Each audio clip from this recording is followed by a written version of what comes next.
This One Up Yours show is brought to you by God of War 2, available this week in stores.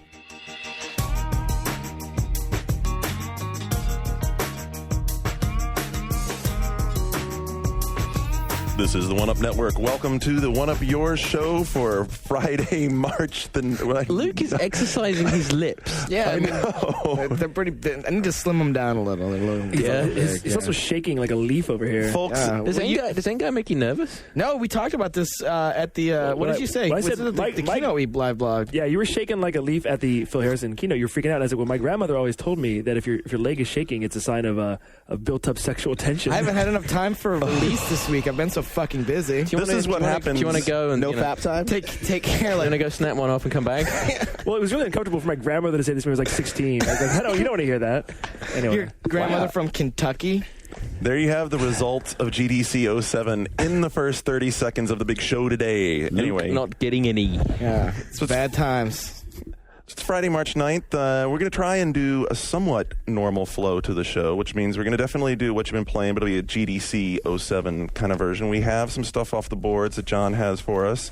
And then the remaining two segments, because so much of GDC is news-driven, will be both a GDC 07 recap. We'll get through a bunch of the stories, and we'll just pick it up in the second part of the, the third part of the show after the second break and do the same thing.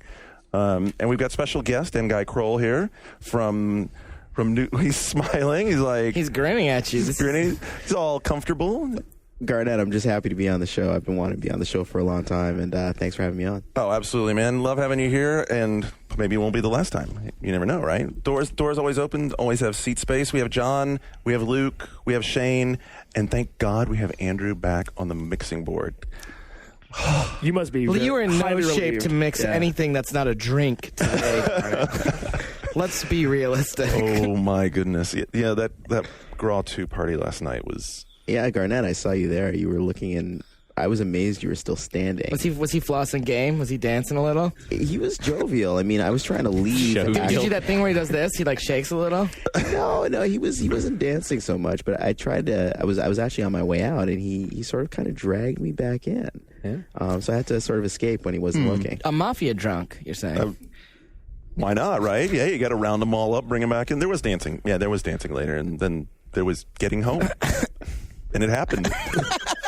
The most important part was I did wake up in my house today. Excellent. That's always a good sign, right? So you John guys, looks concerned. And I've seen you drunk. yeah, it's been a long week. I love how like I went on G4 the other day to do Attack of the Show, and like the thread on our message board kills me because they're like, damn, he looks horrible. Well, They okay. were really concerned for your health. A, it's like, how do you have a studio like that where there's no one there to do makeup? And B, by the way, 22-hour Oh, you days. prima donna. What? I am totally a prima donna. I don't care. We all look a little worse for the wear after this week. Dude, It's been exhausting. 22-hour been. days that are capped off by drinking binges. Yeah, that'll typically wear you out a little bit. Yeah. Yeah, definitely wear you out a bit. Oh, sucks to be us, huh? Yeah, No, you guys have been definitely working hard. I mean, I was hanging out in Luke's Cube and hearing the stories about all the stories you guys are getting up. I mean, I don't know how you do it. There's a lot of stuff that we haven't put up yet because we're trying to work out how to frame it based on how we got the knowledge. Yeah. Yeah. Scoops, in other A lot words? of scoops, but they were booze-fueled scoops. So you gotta we need to change- go out and get them at least a little on the record. Yeah, or allow people to just, conspicuously deny that they ever made that comment and then let you make it anyway. Got it. Something like that, right? So where should we start off? I don't know. I'm excited. It feels like blood. I can feel blood in the water. Blood in the water. Sharks. You ready to get refueled over the weekend and come back and... Yeah, I'm taking a day off next week, so I'm going to Come back. Onslaught of, I think, PlayStation Personal Network day. stories Nice. next week, Luke. PlayStation Network stories next Yeah. week. Cool. I think that's probably. I mean, that's a good place, right? Yeah. Home this There's week. some good stuff happening. Dude, Do you want to like? nice Do tease. you want to like tickle a clitoris or do something to tease a little bit more? No. And guys, mouth agape. He's aghast. Get used to it. He's actually demonstrating his technique, I think. Oh. Wow. Yeah. I was going to be like Chef and say, like, offer some advice as to where to find it, but I won't do that. So go ahead. No, I'm done. No. okay. You can go a little further, right? I mean, why would we want to talk about the PlayStation Network? No, I think there's some things about the way that Content. content is going to be distributed over PlayStation Network. That's very, very interesting. Interesting that one of the big pre-release selling points of the PlayStation 3 was the expanded storage capability of its optical drive. Yeah. You think they'd use that? I don't know. I don't. There's no way they could be that forward thinking. No, right? I think they're going to use that later. Yeah, maybe so. Yeah. Anyway, we need to get some comment on the record from some people, and I think there's some things that may be demonstrated with games like Warhawk that might be indicative of the future. So to keep the show right on pace, I think that we should go right out, off the bat and let Shane disprove me as being wrong within the first 5 minutes. So tell us about. Wait. We disprove Me you as being Prove wrong. me as being wrong, Okay. right? Because you were just wrong there. Then. Disprove some. Well, there you go, and there you have it. It's going to be a good show. And now you've disarmed Shane completely, and he has no idea what the fuck you're talking What about. are you talking about? Zelda DS multiplayer. Apparently, not some sort of maze. Quest? Yeah, actually, it's not. It's weird. It's not what I expected at all. It's actually a 2-player versus thing where it's kind of like Pac-Man meets like King of the Hill. Okay, so that's why it looked like a maze to me. Right. So one person plays as Link, and his job is to run around this maze collecting these crystals and bringing the crystals back to his base and to score points. And the other player controls these 3 phantom guards, and you draw lines on the touchscreen to determine the path of the guards. And if the guards find Link, he dies. You can't fight them. You can't get away from them. And the guards can see where Link is, but Link can't see where the guards are unless he picks up one of the crystals. But when he picks up a crystal, it slows him down. So it's like balanced of, like pick up the crystals, throwing them back down, trying to avoid the guards. It's different. It's not what I expected. It's kind of interesting, but I think people were a little disappointed that it wasn't something more traditionally Zelda-esque. But the single-player game, which we've played in the past, seems really awesome. But the multiplayer, right now, a little sketch. I'm not sure how I feel about it.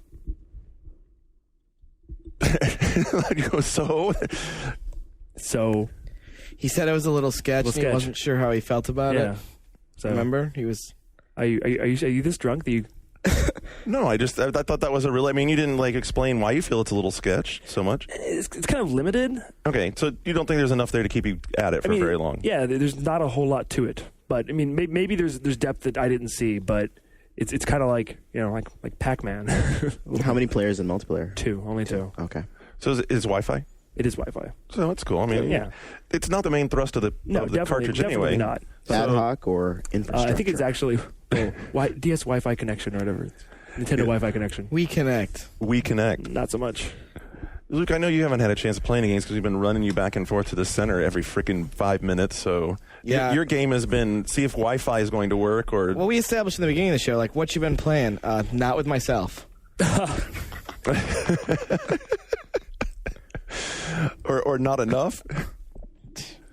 John, I played a little bit of Burnout Dominator on PSP, which we talked about before, so I'm not going to talk about that. Yeah. Then Damien from Game Videos knows that I play guitar, so he brought me a copy of, I don't know what the Japanese version is called. It has a strange name. It has something in Japanese and then MO6 in quotation marks on the cover.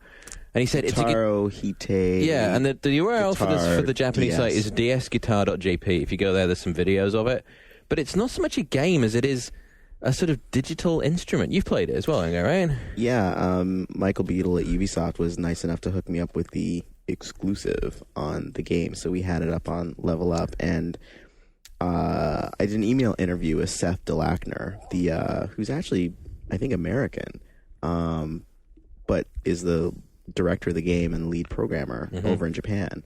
And one of the questions I asked him, which he had sort of trouble understanding where I was coming from, was I feel like I have a lot of musical, not knowledge, but understanding inside of me, but I'm terrible with instruments. Yet somehow it still sounds good, even though I'm not really good at playing it. And so what he said was they focused on 2 things. One was making the sound of an individual chord sound good, and then the other was making chord after chord sequentially sound good. So, I was surprised because I'm sort of freaked out by instruments, but it made me want to come back to it even after my limited hands-on time. Have any of you seen it? you use the D-pad and then the touch screen, right? You use the D-pad to select a chord, and then you can cycle through like sets of chords in the same key using the shoulder buttons, and then the touch screen looks like just like a single big string which you strum, and then depending on how, I guess, energetic you are at strumming the string, it affects the sound of the sample, and it sounds like an acoustic guitar. Yeah. And then you chain stuff together, and then it has there's some lessons in there, and you can sequence some stuff together. Can you do like modulation and key changes and stuff like that? But all that's done on the fly using the buttons and the shoulder things. But but it's like playing an instrument, but the DS is the instrument. So it's not really a game as much as it is like an alternate way of playing the guitar. But I heard that somebody here at the office was successfully playing songs on it, which surprised me. Like, if you look on YouTube, Skip, you'll see Skip was playing. Were you playing Twist? Yeah. Yeah, if you look on YouTube, you'll see guys playing "Rape Me" by Nirvana or a Radiohead song, "Creep." You know what I'm saying, and stuff like that. The video that I put up that I got from Ubisoft was a guy playing "Free Fallin'" by Tom Petty, and it sounds like the real thing. It's really interesting. And the Harmonix guys started out with Axe. They talked about it at DICE, like almost like guitar instructional software. And knowing how they think, I have to imagine that if not in whatever they're doing next, the one after that, eventually they're going to bring composition into Guitar Hero. I mean, just look what they did with Amplitude, where you could do remixes. So I haven't played it yet, but I want to know more. Like, can you add sevenths to chords? Like, how complicated and how in depth can I get with it? That far. I mean, so what it does is there's on the top screen, it'll show you what's mapped to the D-pad and the buttons, and what it does is it groups things so that you have essentially 8 chords, which it's grouping together, and it's keeping them in the same key. So when you cycle through with the shoulder buttons, it's going through different keys, and then if I remember rightly, the buttons are modifiers that add sevenths and ninths, and so you could basically strum your way and play like 1, 4, 5, and then you can add the sevenths to whatever you need to and then modulate. I got to think. I was trying to work out, and you can probably play like Wanted Dead or Alive on it. Nice. That would be awesome. I want to mess with this actually. But you can't play the individual notes. It's all chord based, but you could probably do a lot of the. That was my goal with trying to work out. I know how to play that on the acoustic guitar, so I was like, I'm going to try and work out how to do this with this thing. So, but the weird thing about it is that if you can play the guitar, it's not super intuitive. Like, because it's a completely different way. You're thinking about chords differently, and it requires some at least understanding of how music works. And because if you just play by feel when you play an instrument, in this you got to okay, well I need to, and then you're sort of cycling through things. Yeah, you need to know what makes a progression of. Yeah, but I think it's quite daring of Ubisoft to sign it. Yeah, I think it's cool that they bring it out here. It's very alternative. It's extreme. It's extremely niche because it's not like Guitar Hero on the DS. Like, I don't think it has that potential initially, but it's in a weird way, it's more like SingStar to me, in that it has that participatory potential where just like someone brings out a guitar at a party and other people join in, I think it could have that potential. So it's more niche than Guitar Hero, but it's got the potential. And the other thing that it has that the Japanese version doesn't have is you can record your compositions. In the Japanese version, you couldn't. That's cool. Definitely want to record my compositions. I mean, that's the whole deal. I was thinking like Electroplankton. Remember when we were sitting around, Andrew and I used to like loop things into like the Mac and like record tracks and go, okay, let's lay this track over this track. Okay, let's lay this track over this track over this track. That was like the most fun way to play with that toy. So definitely recording's key. Yeah. Key. So it's safe to say that we've had quite a niche week when it comes to playing games. Yeah, I got to spend about 45 minutes the other night playing Every Extend Extra Extreme. E4. Do tell. I'm a big fan of the original. Dude, if you're a big fan of the original, this is like one of those cases where extreme is actually not an over-exaggeration. Extreme in this case means like, so the original one, right? What was the biggest chain you ever had in the original? Just roughly. Gosh, maybe 50, 40, something like that. Yeah, okay, so big chain in this game would be like 12 or 1,300. Ooh. It's sick. It is so crazy. Does it have online multiplayer? You know what? This build didn't have online multiplayer. I don't know. I don't think that's part of the plan. To tell you the truth, I didn't actually like the single player of Every Extend Extra, but I did like the multiplayer. Dude, the single player on this is a blast. It is so cool because first of all, it's in widescreen on a big screen with great sound. The game just like comes alive tenfold over like what it was on PSP, and it's really quick. The obviously with 1,300 chains, it gets going insane. It is so tenfold. Cool. Do you play your PSP with headphones or like earphones? Like you get some Shure earphones, man? No, I just picked up some Ultimate ears. They're pretty good. But anyway, dude, it's so much better when you're there bouncing. Yeah. Are those the kind that rape your ears when you put them in? The ones like the little... They go in and swell out. And I hate those. Amen. I mean, seriously, it's like the sure came by. Like, they saved my PSP for me. Because the E4Cs or something? Yeah, because you know what it's like. I mean, the PS... Like, I'm a big fan of PSP, but the thing was, it was like, it doesn't provide enough volume. Right. You know, so the subway, I live in New York, it would wash it out. Being on planes would wash it out. So I got a portable amp. That was nice. But then once I got the earphones, you could have Luke just went, huh? You could have it at halfway level and be like chilling. Love it. Yeah, the Ultimate ears are pretty awesome. What do you do 2 hours later when the battery's down? Your PSP? No, I'm just shocked at the question. I mean, like, I'm a pretty heavy PSP user. I mean, my thing is I charge it nightly, and I pretty much don't run out of battery life. I kind of don't. There's a guy I know who flew out here from Japan for GDC, and he's like, "Oh, I was on my PSP the whole flight." I was like, "What?" He's like, how? He's like, "Oh, I have 3 batteries." Oh, nice. I'm like, all right. That's how you do it right there. That's some dedication to PSP. But I want to go back. I want to go to Shane for a second. Why didn't you like Every Extend Extra single player on the PSP?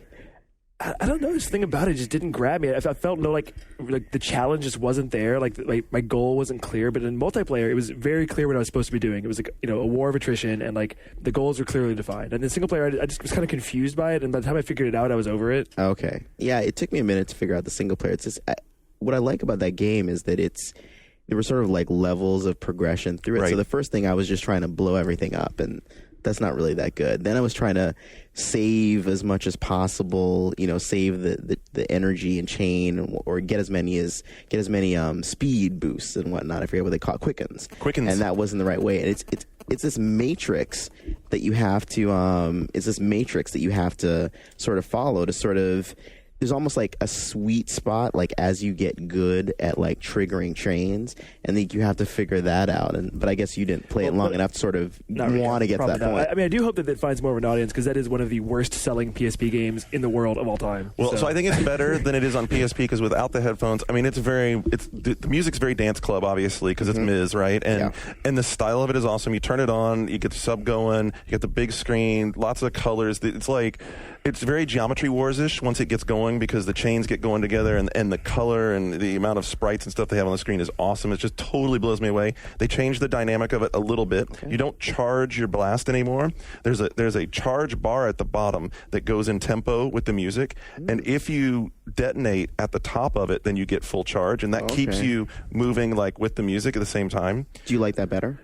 Yeah, I kind of did like that. It was really cool, because this game really started to feel like a Miz game, where you're like playing it in sync with the music, very much like the music and the game and the visual really, really tightly integrated. So kind of like what Rez was when he was originally showing it, right? Because remember, like when he was originally showing Rez, the idea was that you were going to shoot in tempo with the music, and by the time it finally shipped, it kind of wasn't that. It wasn't that anymore. In fact, if you were sort of affected by that at first, and you remembered that he'd said that, if you played it that way, it just didn't work. Yeah, you lost, because stuff would get past you. Yeah. Did they talk? So yeah, it does actually work that way, because I found that in a while I no longer had to watch the boost meter. I was just if I was in the flow with the music, I was hitting max boost almost every time by being on time with it. Did you ask if it's also coming to PS3? Because I saw that the press release said it's debuting exclusively on Xbox Live Arcade. You know what? I didn't, because I actually just happened to get to play it because we had it here to do high def capture. All right.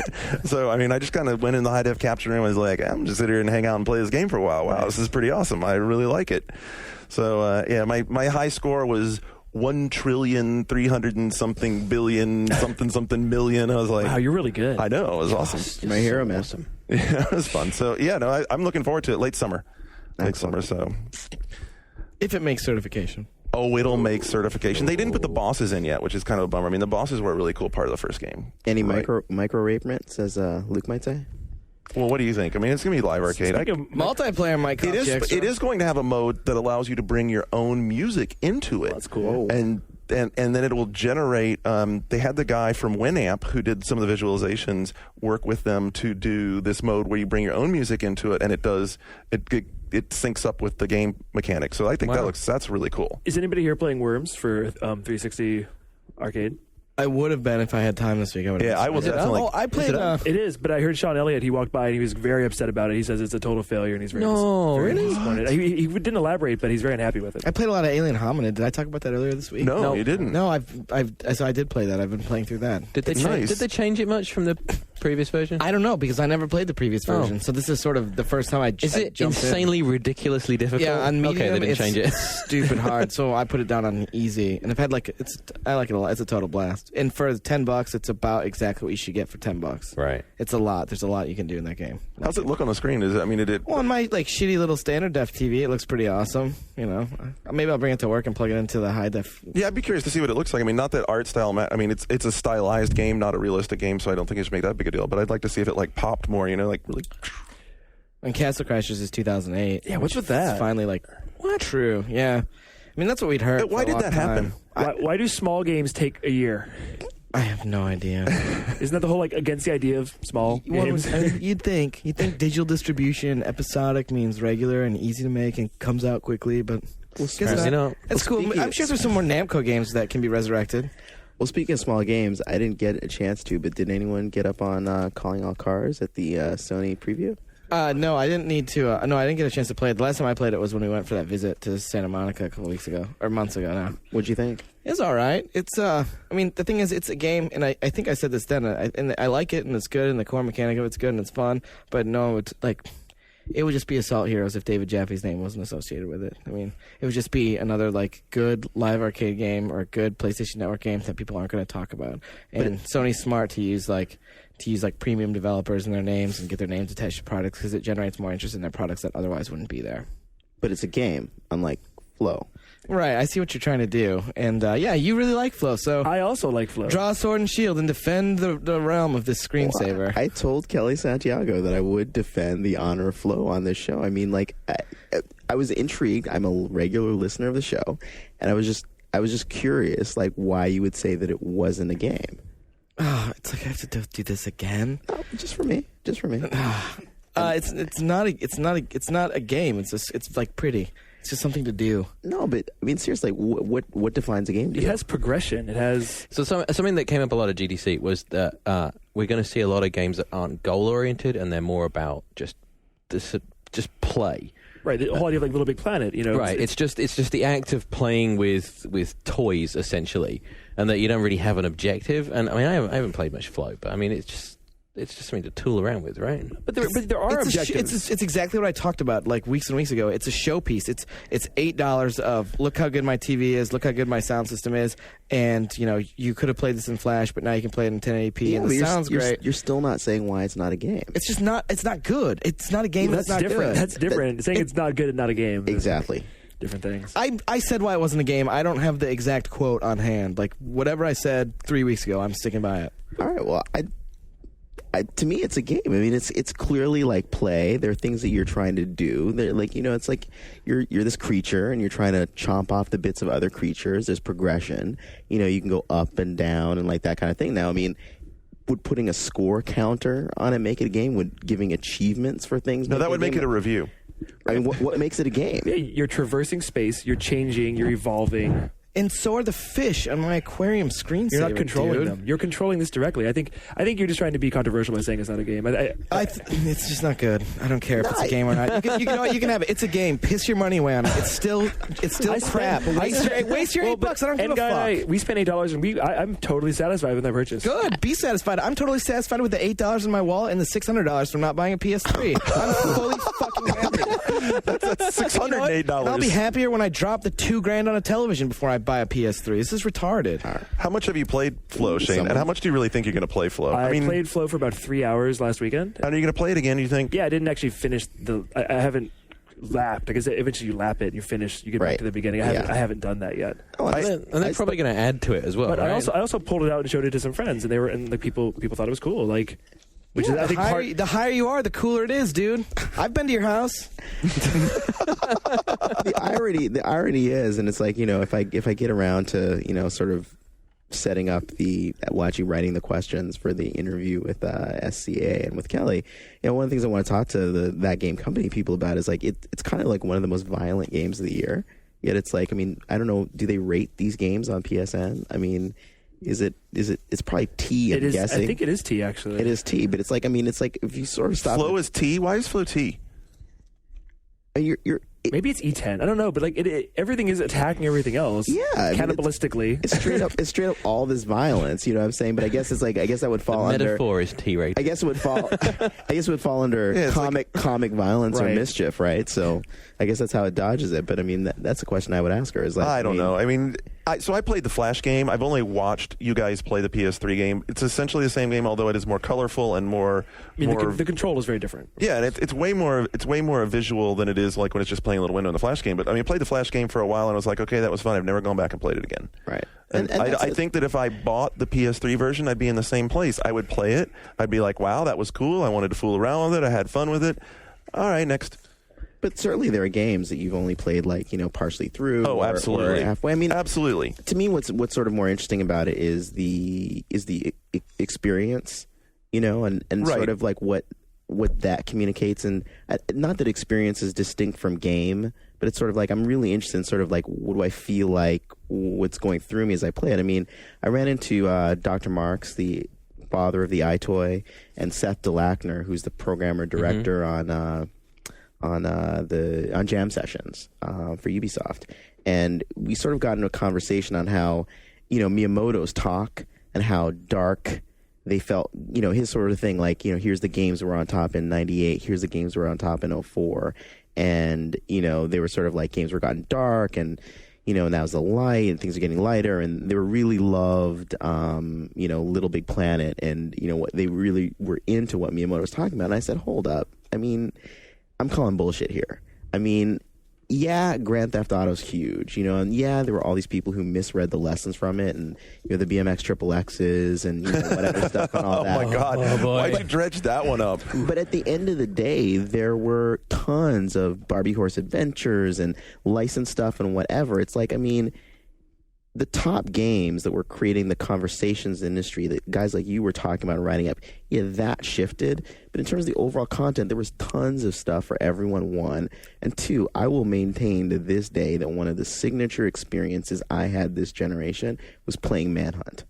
You know what I'm saying? Like, that pulled Which me. was as dark as you could ever get. Exactly. And I'm like, because I mean, like, I totally respect Dr. Marks, and like Seth is like, you know, a really cool guy. I love his game, but, you know, to sort of like, I'm just really get like my hair stand up when on the back of my head or back of my neck when someone sort of seems to be articulating the idea that there's something inherently better or more or superior about Mario and Zelda as opposed to something like Manhunt. Like, when I play games, I want to get sucked into an experience, and just as Mario can, like, Manhunt pulled me all the way into an experience. I will remember that till the day I die. That's why I play games. So were you surprised that Manhunt 2 is coming to Wii? Well, yes and no. I mean, obviously the Wii is doing so well, and I talked to Reggie about that today, and he didn't sort of chalk it up too much of an interaction between him and the Housers. It was really, he was focused on Paul Eibler and sort of like, you know, them sort of talking things out. So clearly, I think there are a lot of business reasons for that, but I'm very interested to see what the reaction is going to be, especially in the UK where there's already that Manhunt controversy. Right. But even here, because it's one thing to be playing it on a controller, it's another thing to be playing it with a Wii, which is so It makes you this gestural. willing participant in the murder, you know? Well, and you talked about Manhunt really drawing you in, and I'm going to guess, I don't know this for a fact, but I'm going to guess a lot of what drew you in was the headset dynamic, and Loved the headset. no one else really did anything like that ever. It was bizarre. I mean, that really would, especially if you played that game in the dark, Yep. like just everything like quiet and the lights out in the house and like we're really into it, that shit would totally freak you out. And then if you freaked out, they'd hear you. It was like, Exactly. oh, fuck, I can't. Oh. Now, I never did the ultra hardcore thing where you would turn the mic sensitivity all the way up, so if you accidentally breathed hard, like, Right. guys would come over. But I was definitely like, rather than sort of pressing the buttons to make sounds to lure those guys in, I'd be like, hooty hoo, or Yep. over here, over here. Yeah, if you come got get me, into come it, get right? me. And it just like, it was another way of getting into the experience. But honestly, the biggest thing in that one was the sound. I mean, just the Yep. sound design in that game, the fact there was all these silences, and then the sort of like, electronica-ish score, like when you were discovered and all that, like signature experience. Now we transferred the Wii, and I'm like wondering to myself how they're going to do that. I mean, are they going to try and like? Please tell me I'm not going to have. I know already. I'm going to have weird sounds and stuff coming out of my Wiimote. Yep. And they sound really good coming out of that piece. Yeah, fantastic.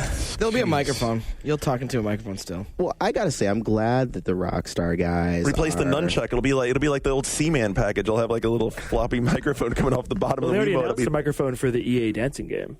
Yeah, so yeah, I'm just glad that the Rockstar guys are sort of doing something on the Wii because.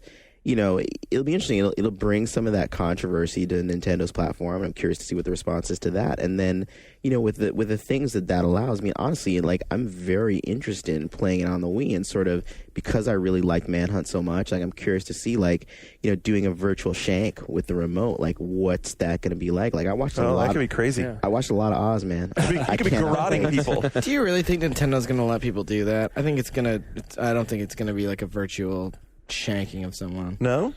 You don't think that's going to make it through the TRC? I would say signs point to no. Do you think it's gonna?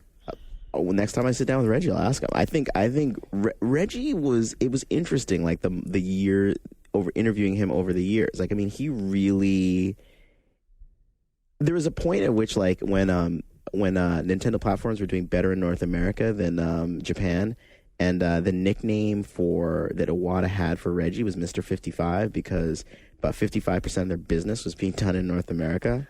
And Reggie was really trying to get a lot of Western third-party support, a lot of mature support. Like, he had bought into a lot of the stuff that, honestly, like, people like me were pushing him on these interviews, like, getting more of that kind of content.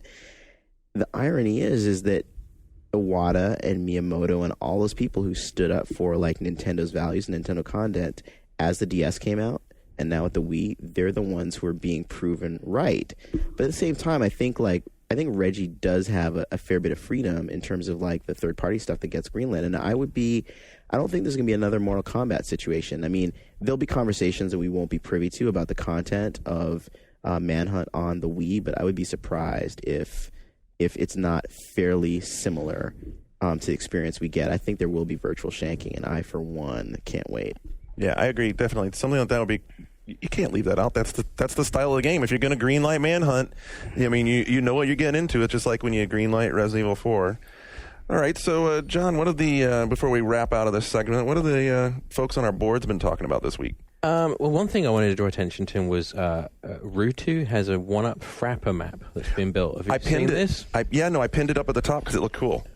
So Frapper, are you aware of Frapper? I'm not actually. So it's a map, and you can input your zip code and like a little profile, and it'll play, and then stuff about your, in this case, stuff about what your gaming habits are, and then it drops you in on a map. So he's actually building a map of the world with where people from the 1UP Yours. It's like this giant pushpin map. It's really cool. And then like each pushpin, you hover over it, and like a little window pops out. Little picture of who it is and what they're into and stuff like that. So that's getting a lot of love right now. A lot of stuff about the Sony announcements, obviously. Oh, surprise! Some sane, some insane. Some who didn't understand that if there's a thread already, you might want to jump into that thread and not just start another one. And there's a lot of fanboyism and stuff. Something that I thought was a really interesting question was posed by Captain Game Master. Wow. Is Little Big Planet a casual game? What do you think? I think it's almost a new kind of casual game that's at the same time an incredibly hardcore game in a weird way, because it's a game design program, but it's also a very easy to pick up and play platformer. Mm-hmm. So it's kind of so it depends on how you approach it. It depends on how you approach it. You could approach it as a casual game just to play it. If you just want to download people's levels, then it's an incredibly casual game. Right. I think we're going to see a lot of this. It's your behavior that it's not the game that exemplifies. It's your own behavior. It's what you do with it. Yeah. Urban Nomad brought up something again tied. Little Big Planet sparked a lot of threads. Is emergent gameplay just lazy game design with a cool name? No, I disagree on that. I mean, anyone who's sort of talked to Will Wright and his team working on Spore, or just me talking to Phil, I mean, it's clear now when I look back at the monster 4-part interview that I did with him that he was hinting at the stuff that was coming down the pike without, obviously he couldn't talk about it then. but that I think it's incredibly hard. Yeah, I to gotta make think it's good actually tools. harder. I was going to design say that Much harder. I'm glad that came up because that's definitely what I would say. If you're going to have emergent gameplay, it means you have to have created such a great combination of environment and elements in the environment and interactions with all those and the elements rules that have all work. and the rules have to prevent you from. I mean, one of the things that I think must be really difficult about Little Big Planet is how do they create it so that you don't keep backing yourself into a corner with that thing? Right. And I think a lot of it is the physics. And I mean, I would imagine that in Little Big Planet, the easiest thing to do is just pile a bunch of stuff up. And then the game be like, okay, you're fucked. You're not going to get through here. But the fact that it's all made out of sackcloth filled with sand or whatever the hell it is, that all you need to do is pull the bottom one out and everything will fall down. And the contingencies that they have to allow for in that game with the physics, I think that's got to be... I mean, and Crackdown, again, I mean, it's people decry the fact there's no narrative and it wasn't designed and it was just sort of, they just shove you in a world. But there are so many, like, subtle rules in a game like Crackdown that prevent you from... like spoiling the experience for yourself. Yep. It should be seen. There's another thing that it wasn't on our boards. I read it somewhere else, but apparently they just kicked off the massive program in Crackdown, and all the billboards just came to life. Mm-hmm. There's lots of ads. I've not seen it yet, but apparently there are ads all over Crackdown Are right people now. happy about this? No. I don't see what the problem is. Oh, And, then like, home is fucked. Home's fucked if people are bitching about ads and Crackdown. You're paying to buy and play Crackdown. Yeah, You're so not paying. This has to come up a lot play recently. home. Like some guy pinged I'm me. Shane Bettenhausen, and it's free like it should be.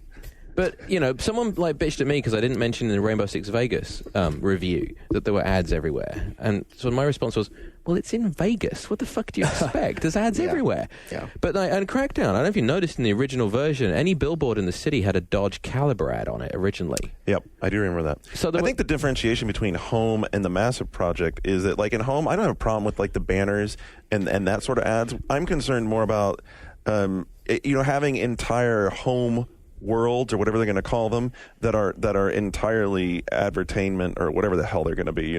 Like a Nike store game. Are you concerned? home Are you concerned thing. that Nike has a website? Does that concern you as well? No, I just don't want it to become. I don't want Home to become just a vehicle for that. But there's a difference between it being intrusive and it being, Right. okay, this area of this room has been designated as a billboard and it changed this morning. I mean, Who cares? Right. And I'd rather drive through a game. I mean, this is like in racing games. I'd rather drive through a game that has, a Taco Bell on the side of the street than Joe's Happy Taco House or whatever. I mean, that's fine. It's more realistic to me. I can get more into it. That's fine. I could care less. It's not going to make me go buy a crispy taco. What I'm more curious about is whether or not you remember, like, how in the Sims Online, one of the things was like rankings, and most popular was one. Did of the anyone things play you that could try to game? go for it. Really, not that many people. I meant here. Did anyone actually check it out? I checked it out. Yeah. I didn't play it. I mean, I had an account, but no, it was. and people wasn't. weren't ready for it either. No. And it went smut really fast, right? Didn't it go smut? I mean, didn't it have like really all kinds of like Smut, crime, like all that stuff. Yeah. But so the thing is, I'm curious about is like if someone has a popular house where people want to hang out, like does Nike, approach, Shane To buy ad space in and my say house. like, hey, yeah, it's like, we want to put some banners up in your house. We want to put some tasteful stuff. We want send to. No, they We'll send you approach some Sony, sneakers. and Sony greenlights it, and then Shane walks into his house one day, and there's a fucking ad on the wall. He's like, "Where the hell did that shit come from?"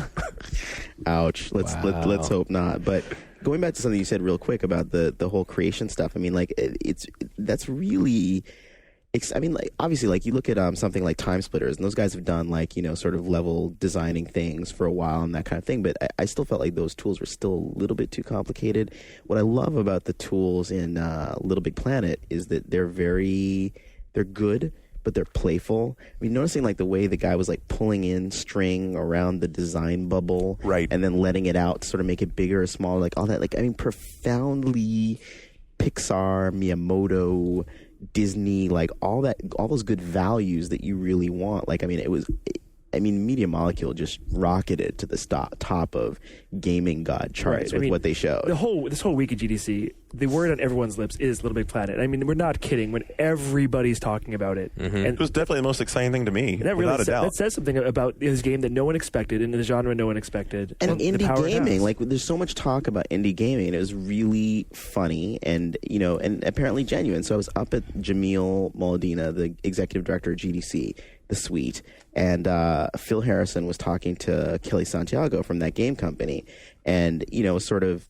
congratulating her on Flow and getting it shipped and all that stuff. And he was saying that what he thought was important about her company and Media Molecule was he felt like they were triumphs of indie gaming. And what Kelly was insisting on was, actually, it's like what this proves is we can't do that stuff without your support. And Phil's like, no, it's you. And Kelly's like, no, it's you. Oh, my. And so it was like a bit of a mutual admiration society. Hand jobs all around in the Jimmy Muladina suite. Oh my God. No comment. Don't you wish you'd been there? Not so much. I thought you needed to bust a nut this week. Not so much. Poor guy. He's so bitter. what He else? really does need to get out there. I have a ton of notes. Shadow Praxis suggests March be National Video Game Spring Cleaning Month. I saw that thread. I haven't dug into it. Drag out games that you started but never finished, and there's like there's actually a list of people and like assigning games that they are going to complete. How's that different than our pile of shame? And I think people are actually doing it.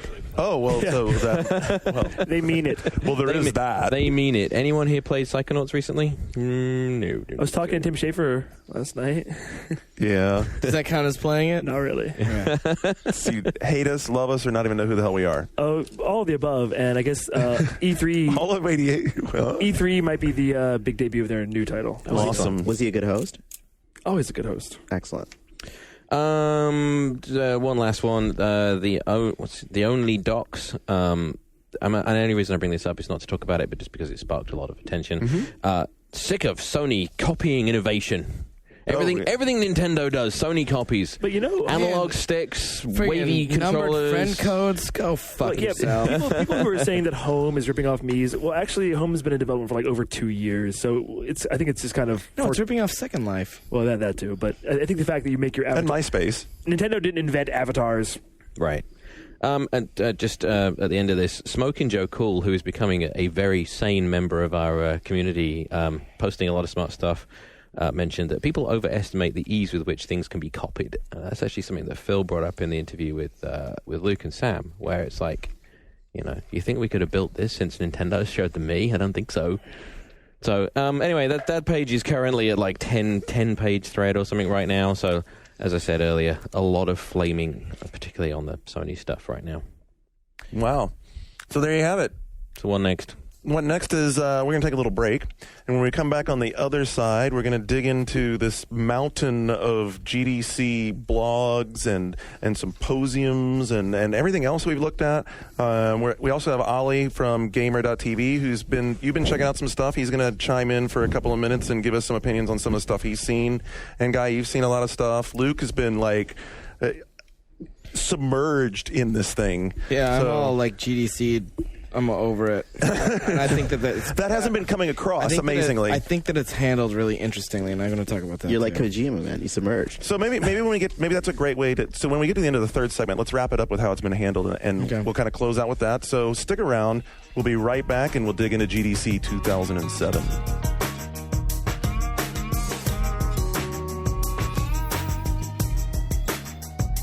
This week on EGM Live. You're defending something that I made no attacks whatsoever. I just stated fact. Dennis Dyack from Silicon Knights. If you look at all the games that did really well at E3, which ones of those did you actually play? Joins us for a friendly chat. I think the whole premise of previewing games a year and a half before their time has to stop. That's EGM Live, available at egmlive.oneup.com or the iTunes Music Store.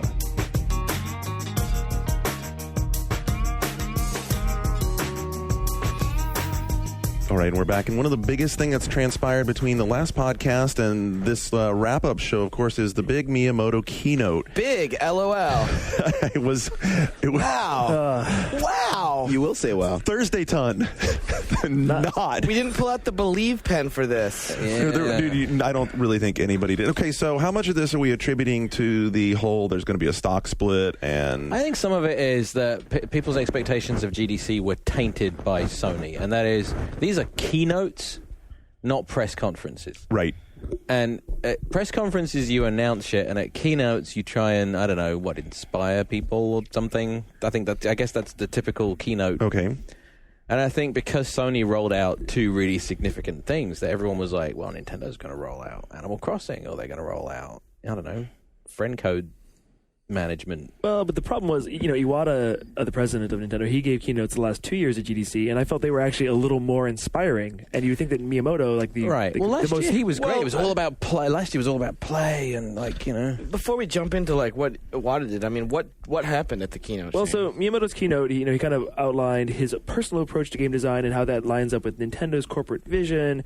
And he showed us pictures of his dog and his garden, and talked about how his wife, who never liked games, never appreciated or understood games, how in the last few years, Nintendo's new products such as Nintendogs and Brain Age and Animal Crossing, how slowly he's been winning her over, and the Wii was finally the console that made her love games. Wait. So Nintendo's corporate strategy is fucking Miyamoto's love letter to his wife? Slightly, yeah, and how making Mii's was the ultimate thing that pushed her over the edge. Wow. You'd think living with one of the most influential people in gaming ever would have some effect. Well, I mean, no, but it plays. She's his muse, John. It plays Apparently. to Nintendo's whole goal of expanding audiences, and how his wife is, the prototype. And if he can get her, he can get anybody. But a lot of it was talking about how this project, his dream of a game in which you design an avatar, and he showed us this unreleased Famicom disk drive game that he was making 14 years ago or 20 years ago even at this point. And I was like, well, that's really interesting, but how about showing me a Wii game? I don't know. And she showed us e-card readers and there's all this random junk, and They don't need to show you any Wii things. People still are buying that thing just constantly. There's no reason to promote it in any way, shape, or form. You suckers keep buying it. Every the fucking vitriol spilling forth and in he was very- vast buckets. he was very on message, and he talked about the tenacity of staying true to your beliefs and waiting for the right time to do it, and taking risks. And Did he say be prepared and go through the fucking Boy Scout motto too on the way? it was very pleasant and heartwarming, but ultimately, from our perspective, it wasn't anything we didn't already know. Iwata's been preaching this for years, and it just kind of reinforced what you already know about the Nintendo mindset. And Did he at least conduct? No, at the very end, he did show a new trailer of Super Mario That looks really Galaxy, good, which you've actually. probably seen. But even you're being facetious. I'm being serious. It looks really good. I told Skip when he came back from it, I was like, oh. So you're not being facetious. I'm being serious. Super Mario Galaxy looks really Well, see, good. I thought it looked good, yet still weirdly disorienting. And as an old school Mario fan, I kind of like levels. And in this, I kind of feel like you're jumping around between little orbs. I don't know. I mean, I'm sure it plays great, and I'm excited for Super it. Mario Galaxy Lost in Space. It's Well, gonna be do awesome. you think your readers would be interested in sort of what Miyamoto thought of why he gave that talk the way They he were did? interested in the name of his dog, N guy. Well, oh my God, Nintendo fans have all named their dog Pick. Did you write that, Skip?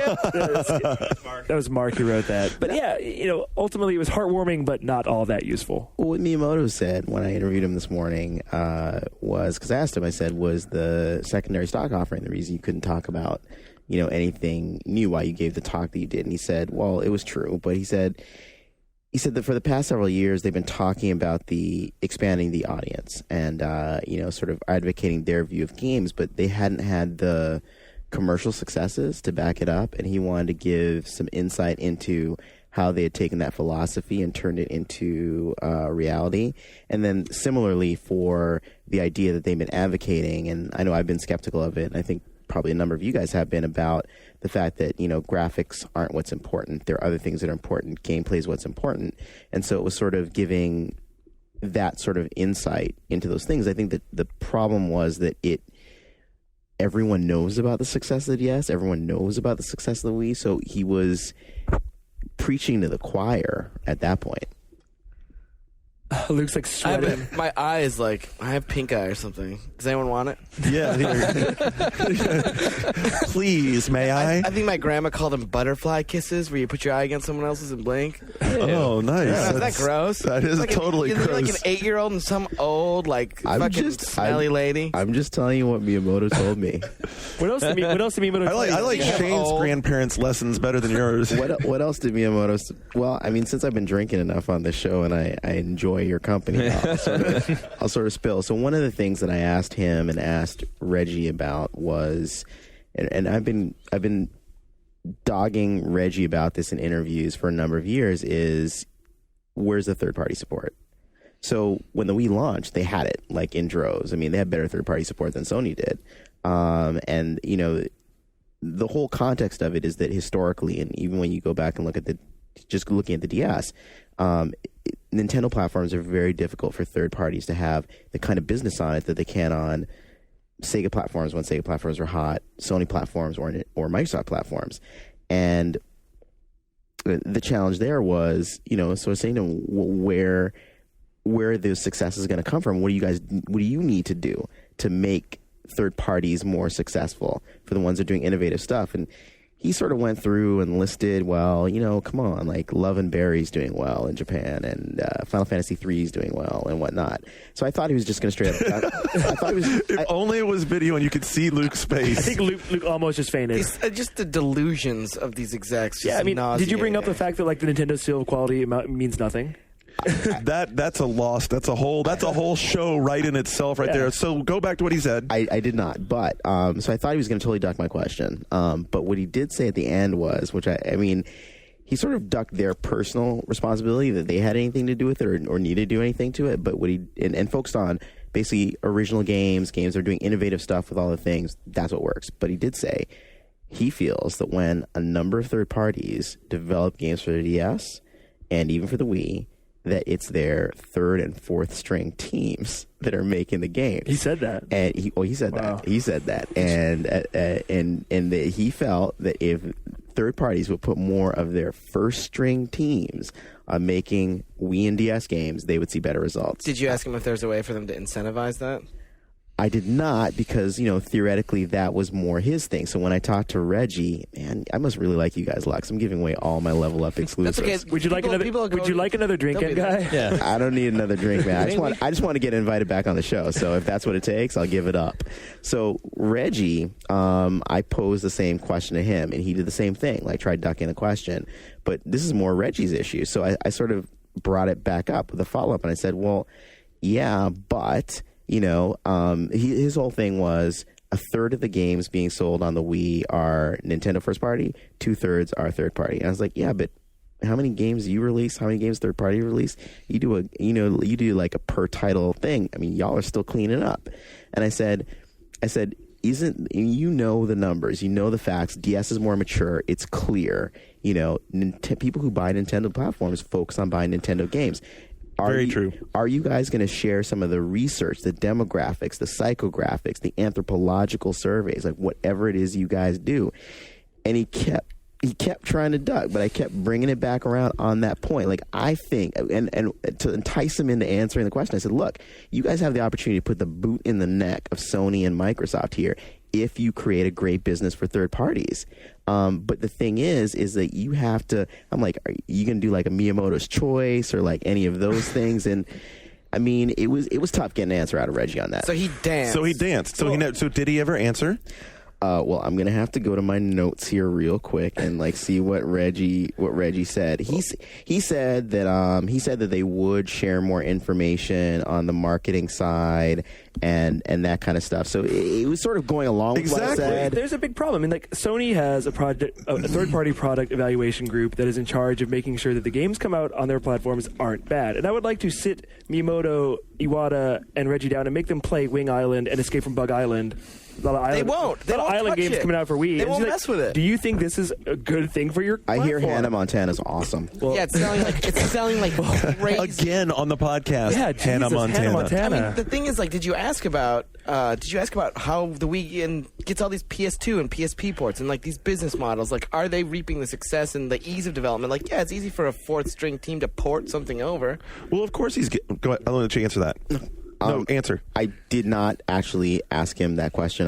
I feel like I failed you. I didn't. Oh, I'm sorry. I didn't mean to put you on the spot there. So I think, of course, he's getting the third and fourth string teams because, I mean, if Medal of Honor Vanguard is any indication, that's what it's worth to EA. And why would it be worth more to them? I mean, the PS2 side of it, maybe that's good. But EA did announce an original game that does look more promising for Wii, finally. Finally. That's My Sims and the dancing game. Finally, I think that what's going to happen if you're going to see top flight third-party teams, it's going to be because that designer wants to work on it and has the clout internally to tell the publisher, I'm working on Wii because I want to put my game on Wii and this is what I want to do. That's like an anomaly. Right, exactly. And that's why it's third and fourth string teams. Don't a lot of developers like get off on pushing new hardware? Like a big part of like these people's attitudes is like, I want it to do bigger, more, better. Like developers themselves, this is their attitude, right? So Well, doesn't seem to bode today well. Dennis Dyack sat down with us for EGM Live, which goes up on Monday, and he was saying that they originally left the Nintendo fold because they wanted to make epic games, and those aren't the kind of games Nintendo makes, Unless it's Zelda.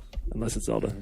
Yeah, so that's true. The Epic game is definitely becoming more fewer and far between on Nintendo platforms as they progress. Isn't that something that Rare once said about working at Nintendo? I think so. They always wanted to make huge games, but Nintendo would never greenlight the budget.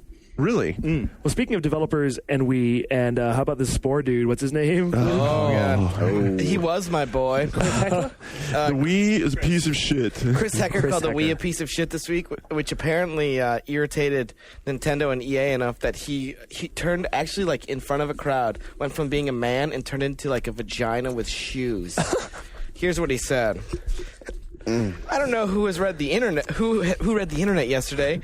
In a unintelligible is the quote. It was the Burning Publishers mad rant. Right. Rage. I said a bunch of things. I was trying to be thought provoking and entertaining and fun, and a lot of the stuff went too far over the top on the entertaining and fun side. So that was no longer thought provoking, just inflammatory. In the process, I hurt a bunch of people I care about, and so I want to apologize now. This next part's the part where I get confused. When I'm on stage, I'm me. I'm talking talk from me. I'm not representing EA or Maxis. Okay, so the day before, right? So what he's saying is he actually had a crisis of conscience. It wasn't like a bunch of PR people descending on him and threatening his job. He and transformed. I do not think the Wii is a piece of shit. Nintendo needs to be applauded for trying to intervene. This dude, you are a douche. Wait, did he take back the comment about it being two GameCubes duct taped together? Pretty awesome, man. I don't think he retracted that. Okay. God, Was there actually a man with a gun against his head when he said this? I cannot. No? Where is the spine? Where? If you want to come on the show and show us your spine, I invite you now. This is I've never seen someone turn coat other than the Rumble thing with Sony. But that's been several months of turning coat. But this is just absurd to me.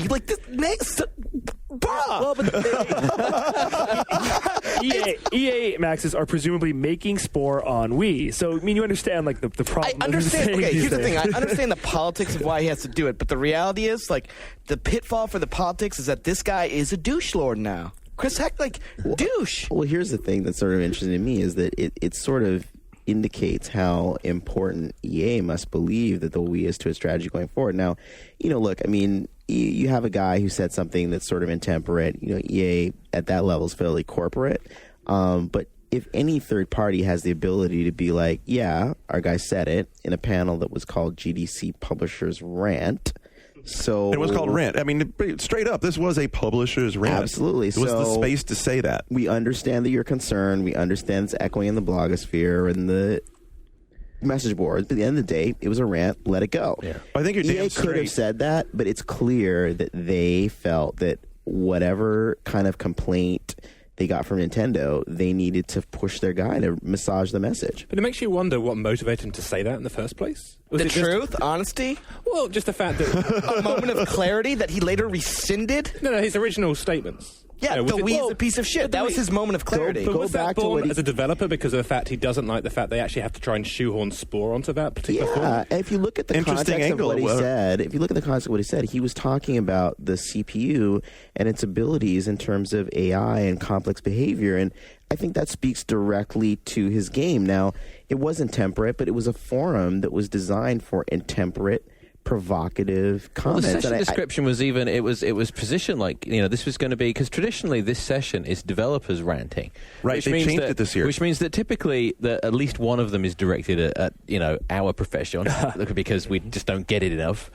But this year it was let's hand it to the publishers and let the guys at a different level just rant about things that bug them. And the session description was this is really an opportunity to really push it and for people to just speak their minds and get these things out in the open so that these things aren't being stewing behind closed doors. It's get these things out in front of people and get people talking about it. And okay, fine, corporate responsibility in your position or whatever, but he said it. And I think to Engai's point, there was a way to finesse this and have everyone happy. It's Chris, right? Wasn't that guy's name? Yeah. He's done these before. He did. I know he was on it last year. I remember him being on it last year. And last year, I think he teed off on Sony and Microsoft Right, he in did. terms of the And he's in order He's an equal CPU opportunity design as renter. opposed to out of order. Exactly. I like people like that. I think the other thing that N guy hit on that was really, really accurate is how important this, how important Wii is this generation to EA's strategy. And I think that more than ever before, EA being the biggest third party is showing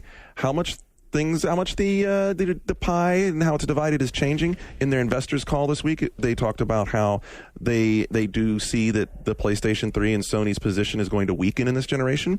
They didn't get into details on how much that was going to be, but they were very clear to their investor community that, hey, we're actively positioning ourselves to be cross-platform. We're not going to be just relying on Sony because we see them definitely losing ground in this generation. That's a pretty strong statement. And we can keep making PS2 games that we can port to the Wii pretty And easily. EA saw the Right. success that Ubisoft and Activision had at Wii launch, and we're like, why aren't Yep. we having this success? Exactly. We're EA. Who else has actually said they're going to do this? As in develop PS2 games that can then be put on Wii, apart from Midway. Well, no one says it. You don't they admit just that do it. you're just shoveling stuff I over. thought You Midway just, said this last year. you just do it like Ubisoft, Prince of Persia, Activision. Yeah, I mean, there's a whole mountain of them. Yeah, it's It's a almost like strategy. From a business model perspective, it's absolutely smart. But for the perception that the Wii needs to garner, it's not the home of your PS2 ports with tacked on waggle. It needs to have unique software created for the platform specifically, and it needs to be incentivized in some way because otherwise you're going to continue to get shovelware and you continue to have to listen to me be upset about it. Well, and herein lies the big difference between the DS and how the DS was revolutionary and was successful because you weren't porting crap over to DS. I mean, there were ports. Don't get me wrong. Obviously, there were ports, but because it wasn't such a direct relationship between, hey, here's a machine that works on the home and does this. Here's a machine that works on the home and does this. PS2 and me, or PS2 and Wii, and the DS is fundamentally different than say the PSP. You're not just doing a direct port over, and so that's really undermining the developer incentives to get out there and innovate on the Wii, because as long as they can keep making money for their publishers by just taking a PS2 game over, it's not pushing the envelope to say, hey, you need to make a great Wii game. But honestly, what is a great Wii game? How many Wii games aren't GameCube, DS, PSP, or PS2 ports? We're still waiting. I know. The Wii, this is waiting. if I Wii were Sports. There you go. I mean, Wii Sports. That's a great game. That is, it's really fun, and it really embodies what the Wii is all about. Still, just like it did when they showed it off. Could we have some more like that, please? Yeah. But we're actually talking about marketing support. I mean, what would really help if they actually were to actually endorse certain developers to start making games and actually help them get publishing deals. Exactly. And like a different version of a disaster that unfortunately was the Dream Team. For those Yeah. people who remember the N64 and those games, it took a while. And they You should jump in here for our listeners with an explanation of the Dream Team real quick. The Dream Team was a whole thing when the N64 was first being announced to the world, and they said basically Miyamoto has basically decided to form a team of people who are going to make these great games. And one of them was DMA, who made Body Harvest, but unfortunately it came out Wasn't so 2 years dream- late. and it because of- wasn't so dreamy. No, not nearly so And dreamy. DMA also did the thing with the sheep. Space Station Silicon Valley. Yeah. Again, that looked very dated when it came out, and unfortunately didn't sell. well, if I were Nintendo, Well, who else was in the Dream Team apart from DMA? Come on. Wasn't a special effects company that got into games? I'm trying to remember their name now. Wasn't Argonaut part of it as well? Jez Sans Buzz Crowd? Bumble? Yeah. But I heard there that basically they thought the spec of the machine was going to be way higher And than then it actually and was. Star Fox was Argonaut, right? Right, originally. So it fell apart rather rapidly. Games were delayed, and it didn't work. Well, actually, Argonaut were definitely not part of that Dream Team because they did that entirely in-house. Oh, okay. Well, Shane brought up the EA rhythm game, and I can't talk about it because it's under embargo, but I will say that it's from the Montreal studio, and I think people are going to be shocked when they see it. I mean, it's very... If they nail it, and they're still sort of figuring out exactly what it is, but the core concepts, I mean, it's hot. And seeing that, what it drove home for me was, if I were Nintendo, I would go to publishers and say, look, we know you're going to do ports, we know you're going to do shovelware, as long as it's solid, that's fine. What we want from you guys is 1 to 2 original or really focused teams, you know what I'm saying, making stuff that's really good, really visionary. You guys do that stuff, and we're going to find clever ways to highlight it and promote it and push it. And I think because that's honestly all Nintendo needs from third parties. Nintendo's going to run it with the games that they're bringing to the table. Nintendo's got a great business on top of the install base they've got. How Sony and Microsoft have supported third parties. It's okay, you do this for us, and it comes as part of the exclusivity thing we've talked about a lot.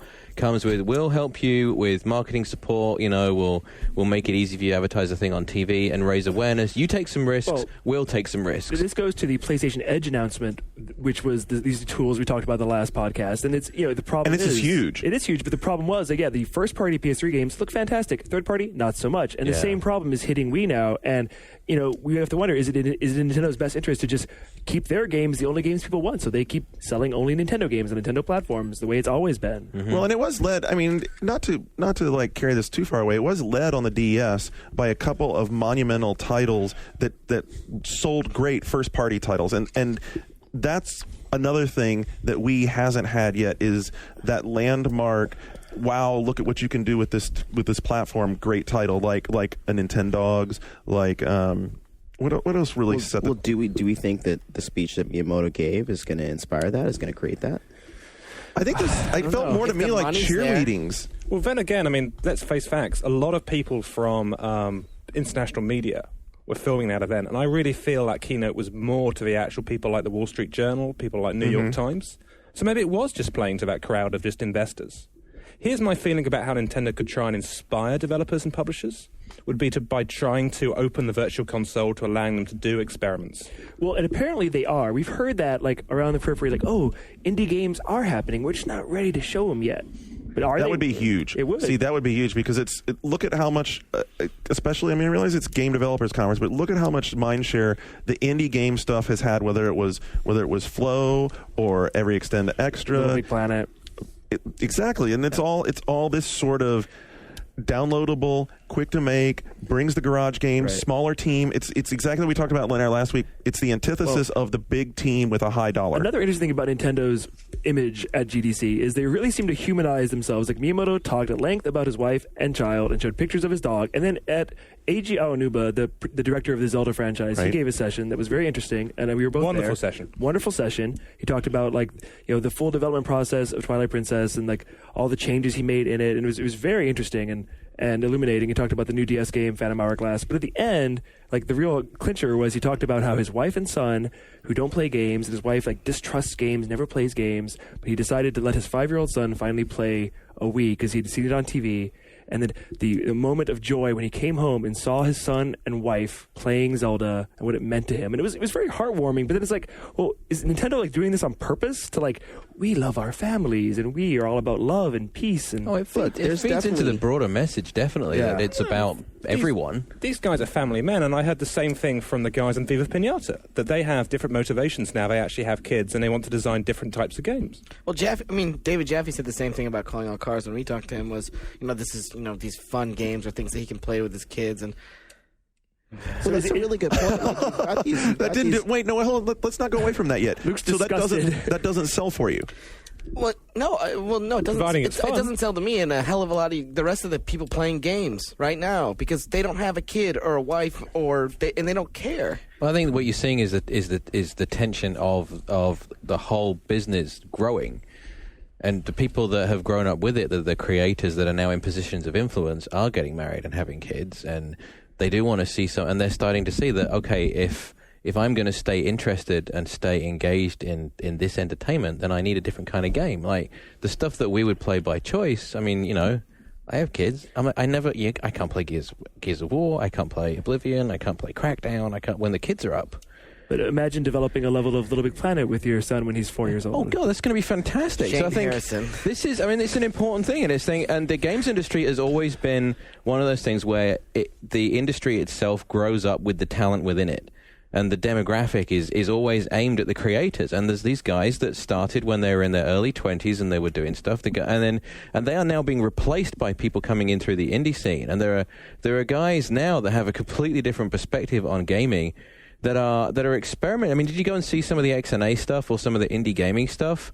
They're doing these non-goal oriented games and they're doing these play things and because they're the first generation that's always had games around them, so they're used to this sort of linear narrative, very dark. Going back to the point about Manhunt, and they're thinking of trying to do different things. What if we could just sort of, Flow is the future. Fuck around. Luke. What if we could just? Flow is the what if we could future. just get really high?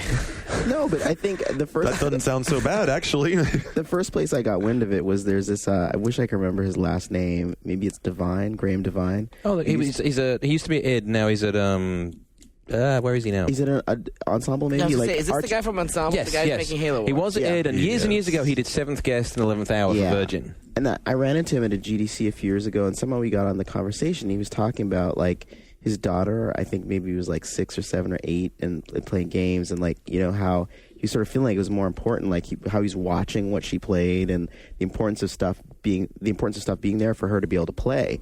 And so I think what Shane was talking about. I think a lot of developers are starting to sort of grow and change on that front. I mean, Luke, you and I were talking earlier before we started taping about when I put Kojima in our Who's Next in Newsweek, and like how he really responded to that so strongly because he showed the issue to his wife and his parents, and that was the first time they understood that what he did was important or major. So I think there is a strong PR component of what Nintendo did. So the humanizing of these people. Yeah, absolutely. I definitely think it drives the message of broadening the audience, but at the same time, like, just as much as we talk about this hobby and this medium that we love, and how it's ignored by the mainstream to a certain extent and marginalized, and these guys are part of it. They do it and they're marginalized, and so to have it surfaced like that, to have their wives, children, parents respond, it's very humanizing. It means a lot to them. It's very contrived. But you're hearing it everywhere. Like, for example, I interviewed Simon, I forget his last name, but he's the producer of MotorStorm, and he was talking about how his mother, who never played a game, when he handed her MotorStorm with a 6-axis, she was loving it, and after that she wanted to play more games. I'd like to jump This back is the to my same last thing- comment. It's very Luke, contrived. when And you- what when did you Chris handed your Taylor talk mother about? A copy of the podcast. What happened? What would your mother think? She actually recommended it. My mom's a nurse, and she recommended it to one of her nurse coworkers, because her nurse coworker had like a 15 and a 16-year-old son, or 2 of them, or something like that. That she had kids, and they were like little dudes who like games. And my mom came home and listened to the podcast and was like, "Yeah, she had to tell her not to listen." Not appropriate. And Those how did guys that use a make you couple of feel? words. It's like maybe if your kid can't handle the F word, then maybe it's not for him. There you go. I'm On the glad subject, it's responsible parenting. On the subject Exactly. of growing up, though, think about what Chris Taylor told us about while we were at lunch, with him a couple of weeks back. Number one, he had to get rid of people in the company because now that he has a kid, he doesn't want to stay at work 70 hours a week, and he doesn't want the people staying at work 70 hours a week. He actually apparently... So he got rid of people? He apparently let people go. You're working too hard. What a fired. What a fantastic strategy! You want to work hard? Go fuck yourself. He was obviously this was a really, really big point for him about how enriching your personal life needs to be if you're going to be a creative person, because if you just go to work and grind, you grind the creativity out of yourself. You hear that, Luke? You hear it? Well, it hadn't happened to me either, so whatever. I mean, I love coming to work. I disagree with him because I love coming to work, and that's why I come to work, and that's why I keep grinding at it. And then I Well, mean, he'll he say didn't bring it up. I don't know how much we can talk about it yet, but his next project is absolutely going to floor people because it's completely different. It's a whole new approach. It very much is embodying.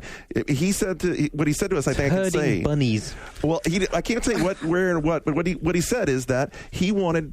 He watched the way people play games. He said when you're playing a PC game, you're crunched forward, your shoulders are tight, you're intense, it's very nerve-wracking. He wants to create a game that you sit back and your shoulders relax and you unwind and you... It's called Flow. I was Flow. gonna say, yeah, someone made that game already. You can buy it on PlayStation Network for $8. Hey, you called it a game, though. That's a That's a big step. Yeah. Ollie has a burning comment. Did Chris mention his enthusiasm about developing for Wii at all? No, he didn't Really? mention that at all. No. Well, yeah, because one thing Miyamoto talked about was the look of joy on people's faces when they play games. That's all that matters to him. Let's just say that I spoke with a developer today that was strongly announced that they were fairly PSP oriented, and It looks like they're still going to do that stuff, but are moving in a Wii direction and basically saying, it's like, look, I mean... Well, it's easy. You can port it directly. Ouch. Same tech. What they were talking about was the way that, sort of publisher support for PSP is drying up. The interest in certainly as far as original stuff, which is what I this only know developer's one interested in studio that making. ever came out and said they were going strong on PSP. I'd rather you not name them because Okay. it'd probably be accurate.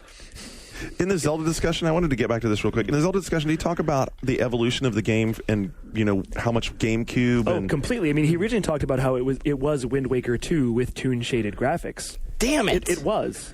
And, Wow. And then after Letdown. the poor sales of that in Japan, and it slowed down quickly in America after selling 1 million. Right. They decided we have to do a realistic Zelda, and then the whole trials and tribulations of developing that, and when they decided to put it on Wii, and even what was interesting to me is when I played this game at E3 2006, and it wasn't as good as I expected. And it wasn't. Well, and it was the control, and it was really hard for me to decide what was wrong with the control. And when I played the final version, it was all fixed, but I don't know what had been fixed. He actually went individually, point by point, the camera had been changed, how they flipped Link's sword to his right hand. No, they mirrored it. They mirrored the they levels. mirrored the whole world, point by point, everything that changed, and it was very interesting. And he talked about how Miyamoto was the one who was like, look, you got to change all this. If people at E3 didn't like it, you have to change it now, and you only have 4 months. Miyamoto turned over the tea table? Yeah, he up into the tea table again on him, and knocked over the magazine rack. yeah, and he was very honest, and it was great. I mean, I really enjoyed it. Well, to that point, too, I mean, I moderated a panel filling in for Chris Kohler, who had a stomach virus. I think it was a stomach virus caused by vodka. I've heard the vodka can cause stomach viruses, but anyway, so I Virai. Wow, Garnett's right about a plural. Who knew? All right. And that's your moment of zen. I filled in for him as moderator of a panel with Keiji Inafune, our director, I believe, behind Mega Man, and creator of Onimusha, and now the head of all development at Capcom. And he was talking about the question I posed him. So I mostly asked the questions that Chris Kohler had already written and they'd agreed upon, but I slipped in some of my own. And one of them was, he talked a lot about how Lost Planet and Dead Rising, Capcom didn't want to approve them. And how the guys were sort of making them covertly and all this kind of stuff to try and get the approval. So anyway, I said, well, obviously as the head of R&D, you can't just talk about the successes and focus on that. You have to look at the stuff that didn't do so well. And, when you look at the games from Clover, like Beautiful Joe 1 and 2, like Okami, why do you think they didn't do as well? So 2 things that he said that were really interesting. One is, he basically said games are not art. He's like, games are products. Commerce. And, you have to respond. You have to make them with the gamers in mind. So he was suggesting that maybe not so much. The other thing was, even though those games got reviews, he was like, the director did his job. He's like, the producer didn't. Your job is to get out there and PR it and market it. And Capcom said they would do it. Clover said, no, we'll do it. And he was essentially calling out Atsushi Inaba. Wow. without actually ever saying his name, and basically saying, he said a number of times, the producer did not do his job. Wow. I heard, it's this interesting little aside, the new company by the former Clover guys, Seeds. When we first announced this, there was something about an Xbox 360 controller in their logo or something. And I did hear at GDC that their first game is a 360 exclusive, and Microsoft's making it worth their while.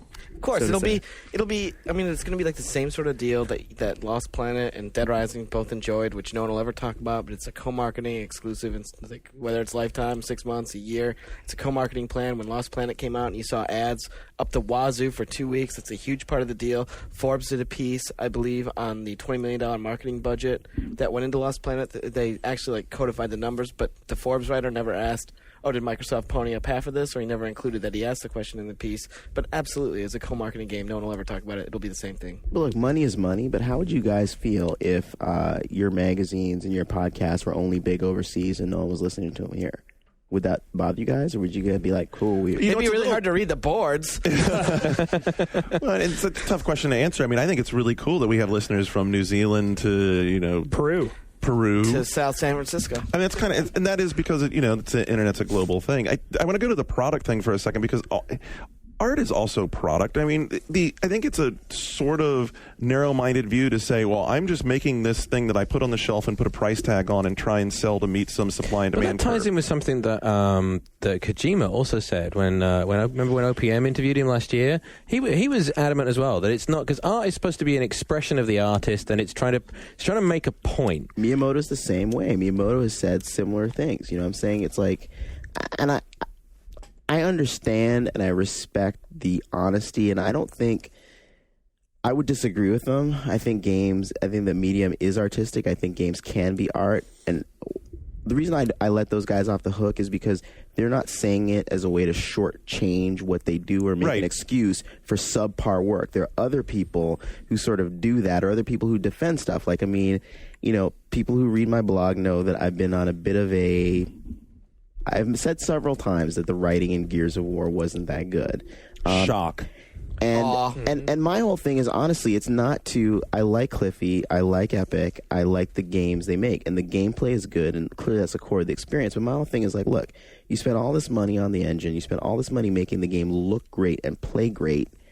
Why not make your dialogue great? And what I focused on was, like, my point was not that it should be Shakespeare. My point was, even within sort of the whole Predator, Die Hard, 80s action movie mold they were going for, the dialogue still sucked. Yep. But then it just make a bad call when it came to, like, hiring the people they did to do that. But they parade her around. And she's on her resume. She's doing some other games now. She's like, I wrote Gears of War. She wasn't the only one who did that, though. Wasn't there a guy called Gary Whitta who did story and dialogue for Gears of War? She came in halfway. Yeah, Andrew says she came in halfway. He's been doing like a storyteller, like Andrew Pfister prevents storytellers, basically covering all the narrative stuff. And he said at the Susan O'Connor panel, I can't speak to that directly, and Susan's a professional. I don't know her. I know people who've heard her panels, heard her talk. It sounds like her vision for Gears and Epic's was a little different, and Epic was paying the bills. I'll leave it at that.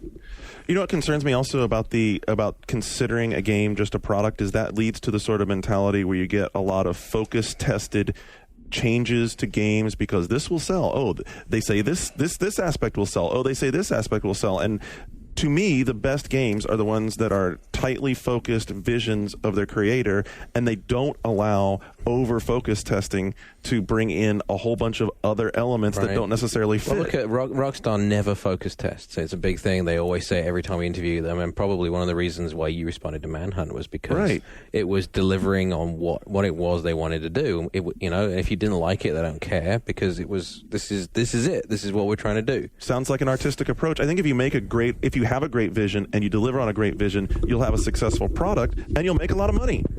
And then it'll be a successful. Oh, here comes Andrew. Skip. So I was at the Susan O'Connor speech. Cool. And she talked a lot about how storytelling and how developing the story was a team-oriented effort. Okay. And when she said it, when she was talking about it, she repeated it a lot, and it sounded kind of a hint of resentment. Because who's driving the car? Right? Who's in charge of this? Exactly. It's somebody's vision, overarching vision to tell a story, and you can't really do that. Someone has to be in control of it. And the thing is, let's just say it's like, Ken Levine, Susan's writing BioShock, and like Ken has written plays, he's written screenplays. He's a fairly literate guy. He made some very interesting comments on Stephen Totillo's MTV pieces about like sort of the limited source material that underpins most games. I don't think that Ken would have brought her in if all she could deliver was what Gears of War ended up being. The defining line of Gears of War. The panel, Susan O'Connor panel, I thought was really interesting, and she's a very intelligent woman about storytelling, and it just seemed to contrast with how Gears ended up. It's because they were telling her all the time she couldn't use any archetypes. Well, and at the end of the day, too, it's like, the way people keep score in this industry is sales. And so, that is true. It's like, I'm sure Cliffy and Mark would say, guys, we sold 3 million. We're steamrolling towards 4. Nobody cares. And on the message boards on NeoGAF, people were sort of pushing back on my articles. Say, I don't buy games for the story. I don't buy games for the dialogue. And I'm like, you're part of the problem, because if you don't insist on that getting better, then this is what we're going to be stuck with. Great shooters with dialogue that sucks. Did anybody ask about dialogue in the Cliffy B post-mortem at all? Wasn't there. Anyone go? I did. I was super hungover. He did reveal that the torque bow came from his Rambo. love of Rambo. Well, there you go. There's what the baseline was. Shock. All right, so stick around for a last segment where we're going to wrap up some of the individual sessions that we haven't talked about yet. We have a kind of stack of them, and we also want to I know Luke has on his mind kind of this was his first GDC. Doesn't seem to have come away completely loving it. Maybe has a couple of thoughts on. I just have like stupid suggestions from someone who knows nothing about how it gets put together, on how to maybe improve it. That should be taken with a grain of salt. I don't think anyone who's listening is going to want to miss that. So hang out. We'll be right back with that. You're listening to One Up Yours, part of the One Up Radio Network.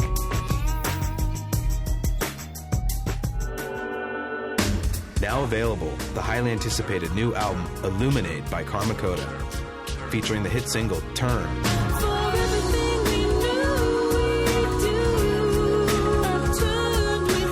And 11 other new tracks.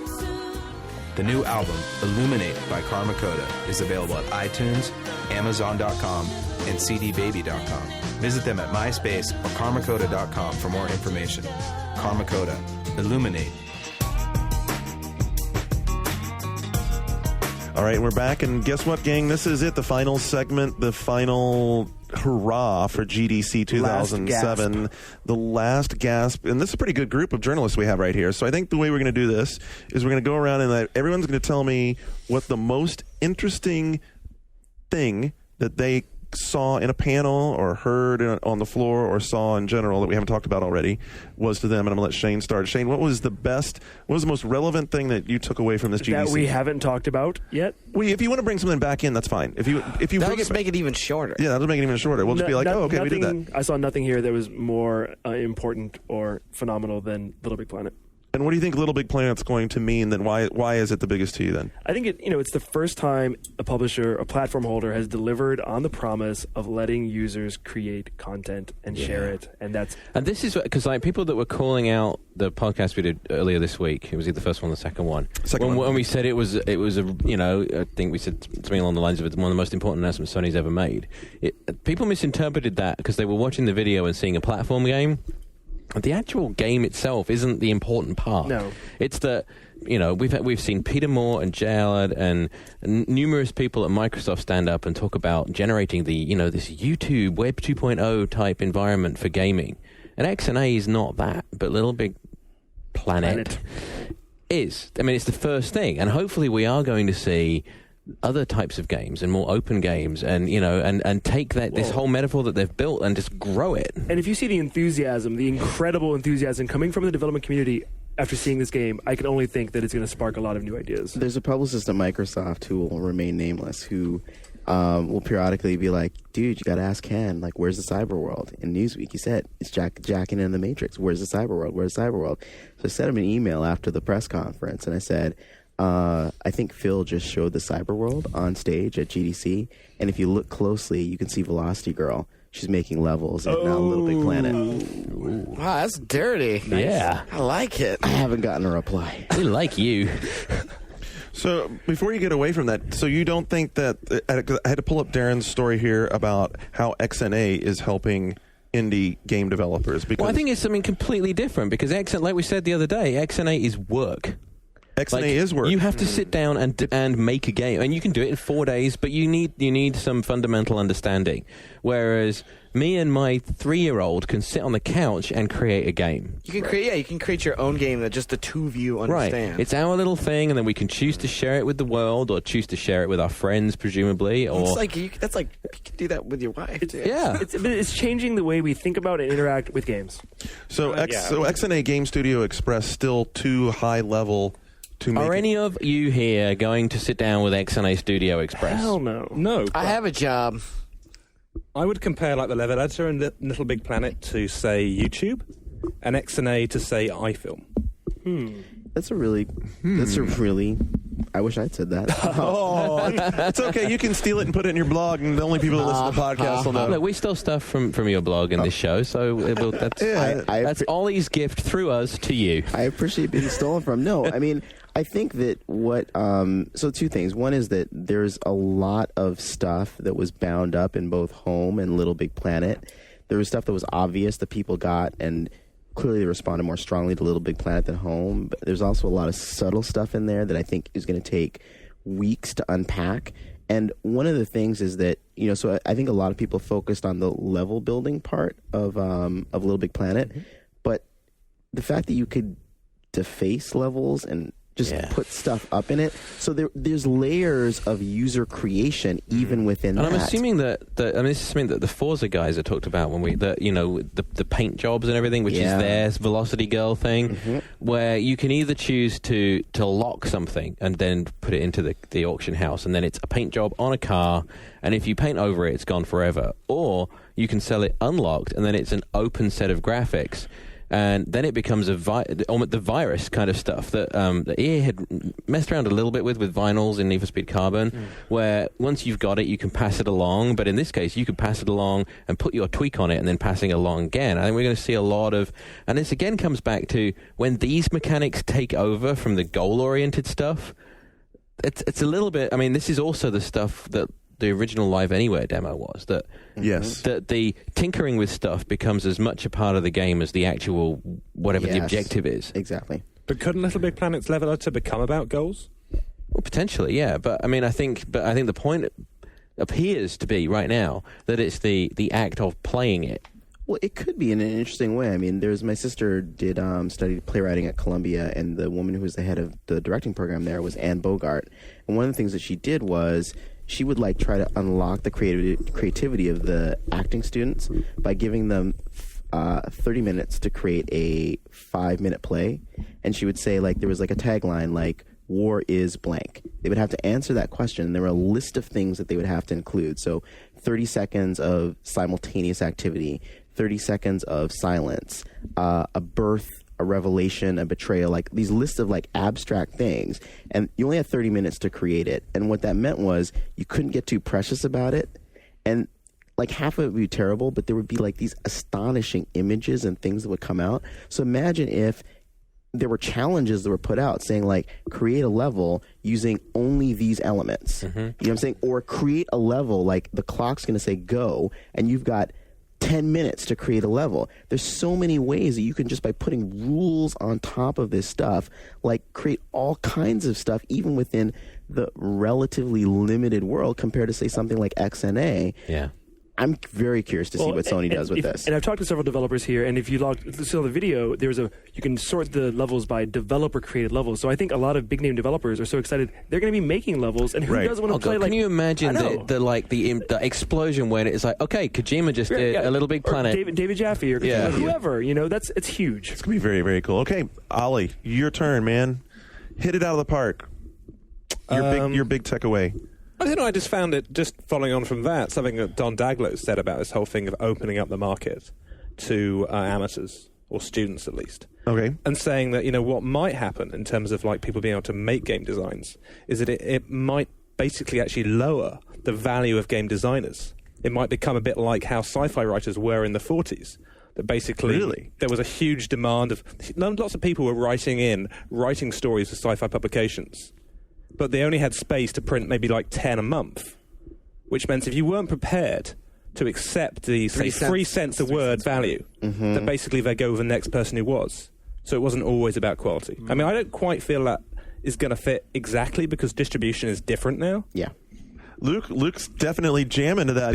I'm smiling because he's talking about my favorite session that I sat in was that exact session, which was about, do you remember the exact title? It was issues facing next gen consoles in the first 2 years or something like that. But, but it was a greater treatment of console cycles, and he had these not weird, but the terms he talked about in were 30 years war. But within these confines, he broke it down even further into 12-year cycles that overlap on 6-year intervals.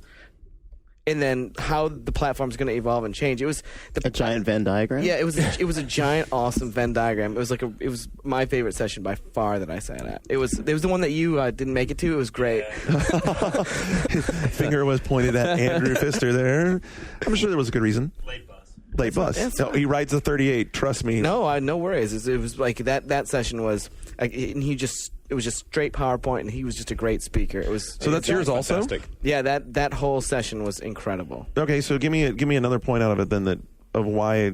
What are the big lessons then from the first 2 years of next gen consoles? Well, it was a lot of stuff. I mean, part of it was a lot of the stuff that we talk about on the show. Like he talked about the way the importance of exclusives evolves as the consoles mature. One of the things he talked about was the way that you can watch consumers in a store, watch their behaviors, see the way that they are approaching product, and be able to conjecture from their behaviors what part of these cycles we're in. If we are in a mid-period cycle where you see the emergence of licensed games, where licensed games start to become a profitable investment in the middle of a hardware cycle because you can afford to front the $17 million for the license, and it's still a ripe time for new IP. When you get to the end of a cycle, the late period of a console cycle, one of the things he talked about was this is when your big publishers are trying to make the most money on these games. They're selling. This is the time when they have to strike. So in the waning months and the waning years of the PS2, trying to build up the war chest, and you don't see as much new IP. But when consoles launched, I was thinking specifically. That's when you get Burnout Dominator, when they go back and maybe let's do a sequel to Burnout 2 instead of a sequel to Burnout Revenge. And I mean, in that first period of consoles launching, and he talked about how that opening segment of a console launch is when you see great new IPs come out. You have the opportunity there to have new IP, and then he talked a lot about the consumers and the type of consumers. And it's all sort of common knowledge. Like hardcore buy early, hardcore expands in mid period, but in mid period you start to expand to the rest of the market. So the importance of the hardcore gets relegated. And I mean, he outlined all of this in the series. It was awesome. Well, so Luke, since you've been down on the pricing of PSP a bit in this PS3, I'm sorry, in this conversation, what do you think about the fact that what Sony showed with Home, with Little Big Planet, and with SingStar is stuff that's clearly aimed at an audience that historically hasn't been the kind of people that buy in at the price they're at now? How do you think that squares with what you? I see what you're saying. You're saying that the type of content that's being delivered isn't in sync with the stuff they show. They've got other stuff. What you're saying is it's anachronous to the time period where you would expect a consumer to adopt. Yeah. That's a mid-period to a late-period adoption, and Sony's doing it very early. It's forward-thinking, but the consumer, I don't know if the consumer is going to buy in time. But Sony has the luxury of it's still a Blu-ray player. Right? And Home is free. Yeah. The way it ought to be. Free is good. Are you, Guy? Well, I'm going to be cheesy because with a lot of things I had going on this week, the only sessions I made it to were ones that I moderated. And you were great. And you did a damn fine job. Let me tell you what. The Sean Kemp joke was awesome.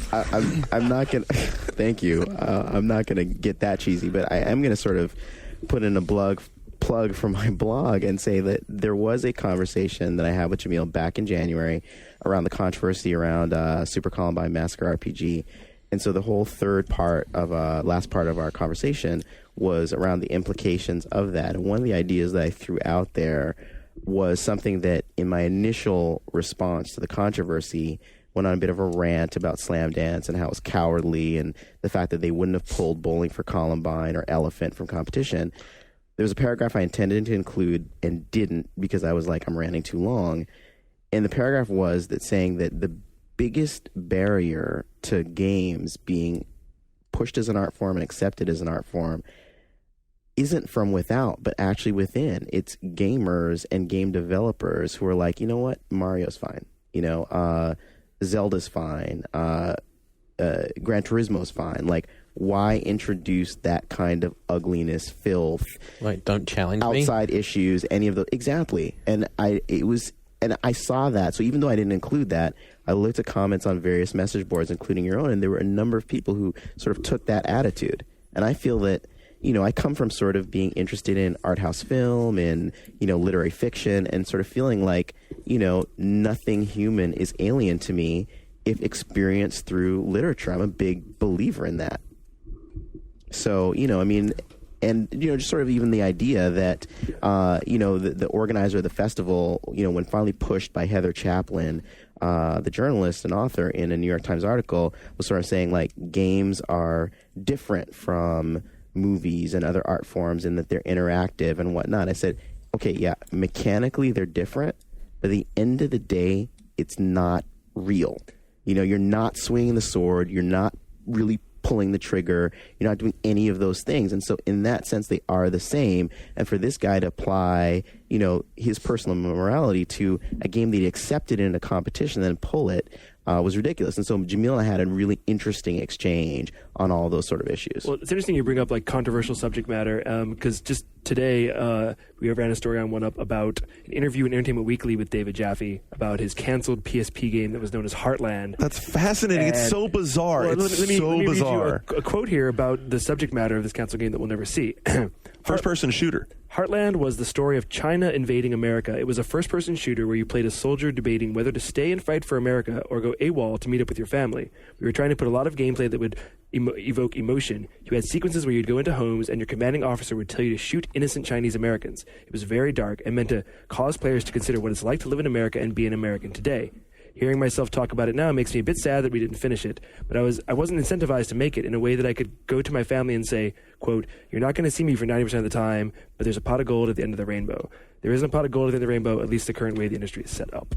So he's saying that the reason, first of all, I'm having a hard time. Sony was going to make that? Well, yeah, apparently.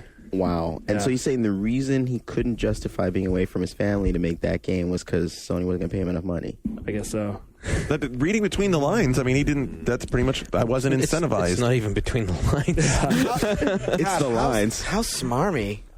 Well, my art is too. That's swings back at Dave Jaffe on the smarm. Well, that's really interesting because you guys remember when Jaffe spoke at DICE, I think it was last year, and he was, he sort of made that point. And one of the things he talked about was Kratos was analogous to himself. In the game, spoiler alert, it turns out that Kratos inadvertently killed his family in this sort of bloodlust rage. I actually haven't fucking got to this part yet. Well, he did say, spoiler alert, sucks to be you. I wasn't going to take my headset off. It makes noise. KOTOR boy. Sort of analogous to sort of, getting caught in crunch mode and sort of being away from your family and sacrifice and all of those things. And it was interesting because he did raise that same issue about sort of compensation in the industry and feeling that, that making, when you make hits like this, you should be better compensated than you are. It was interesting. So, there's all this talk about, leaving, should he leave, should he stay? And it was clear that he was very naive because the idea was that Sony should pay him IPO money, even though he was an employee, which kind of doesn't happen. But at the time when he was saying it, he was expressing it as sort of being conflicted and that he wasn't naive about his own naivete, if that makes sense. I can't speculate on, like he said, why he passed But on I think we would all love for him to make something that is difficult subject matter like that really pushes the boundaries. And Absolutely. Hopefully he's still him. Because he's making all these little download games. Maybe he can revive a concept kind of like And there are other incentives besides monetary. I mean, obviously, something like God of War, which is like an epic, awesome... there's nothing controversial to it. No one's going to be except writing... for the threesome with hot naked chicks. Okay, but I mean... And the incredible amounts of gore. That just pumps your manhood up. I mean, come on, he's like, I made the coolest, most violent, awesome Greek game, and by the way, you get to screw the ladies in it. That's very hot. Walking into a Chinese American's household and gunning them down would be...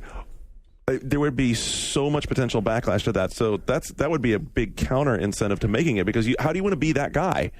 No, but what, Sony were going to make that game? A Japanese company?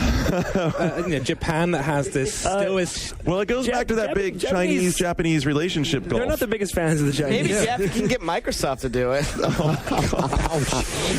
Shane, come back, Shane. No, I mean, but... You want to take Heavenly Sword? Yeah, how about this one? Well, not to derail it from sort of the artistic content, so that I did raise that first, but the flip side of it is, and I don't have it fully articulated, but...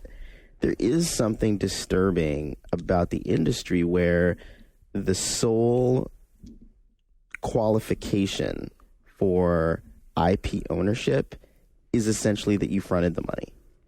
I just find that really profoundly disturbing, and I understand the games aren't cheap, and all of that. And it's not a fully worked out thought. And like Martin Scorsese doesn't own the copyrights on all his movies, but it is a joint ownership with, he does have authorial rights with the studios that make these movies. And it's like, I got to think it out some more, but I'm very disturbed We're getting about into the edge of a bigger subject, which is how the game business as a business is going to have to change in order to have a successful financial model, because they can't just keep on selling a box that goes up on a shelf, has a big spike, does 85% of its sales in the first 2 weeks, and then goes away.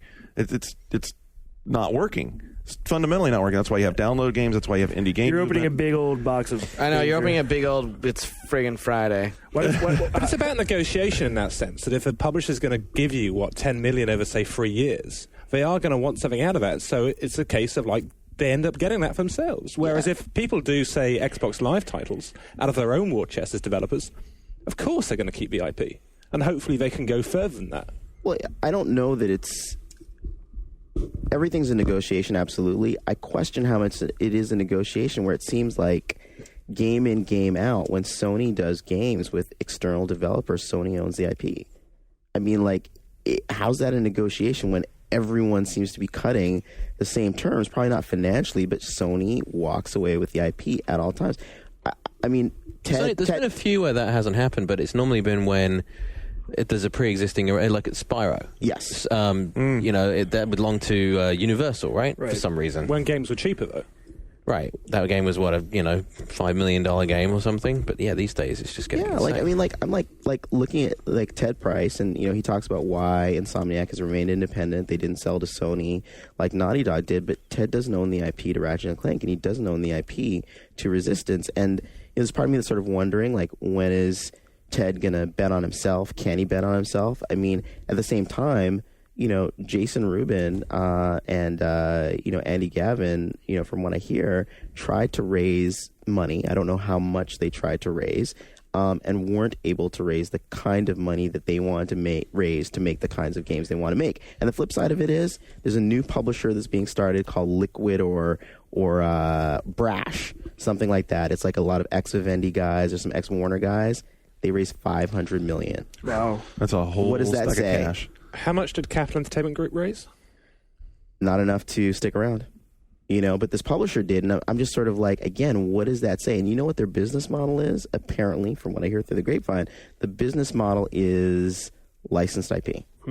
Licensed IP for the music industry. Is scared. Holy shit! From the movie industry and all that. And look, Warren Spector gave a talk several GDCs ago about the potential in licensed IP. You can make great games around licensed IP. It's possible. But when I hear about a publisher whose business model is entirely built around licensed IP, given the history of this industry, I get skeptical. It's risk management. Then you put the money into development, and you let the broader IP marketing take care of awareness. Well, it's more than just risk management. It's actually a smart strategy in that, look at EA pulling away from licensed IP, other publishers pulling away from licensed IP. These guys, I think, see a business opportunity to pick up license a bit more inexpensively than they would have been at the start of the last cycle and jump in. But as a journalist, I want good games, bottom line. Well, I mean, EA pulling away from licensed IP fits right into what Don was talking about, where it's the beginning of a console cycle. Licensed IP is not necessarily a guaranteed moneymaker. I mean, Cars is an anomaly from last year, but that was at the end of a console cycle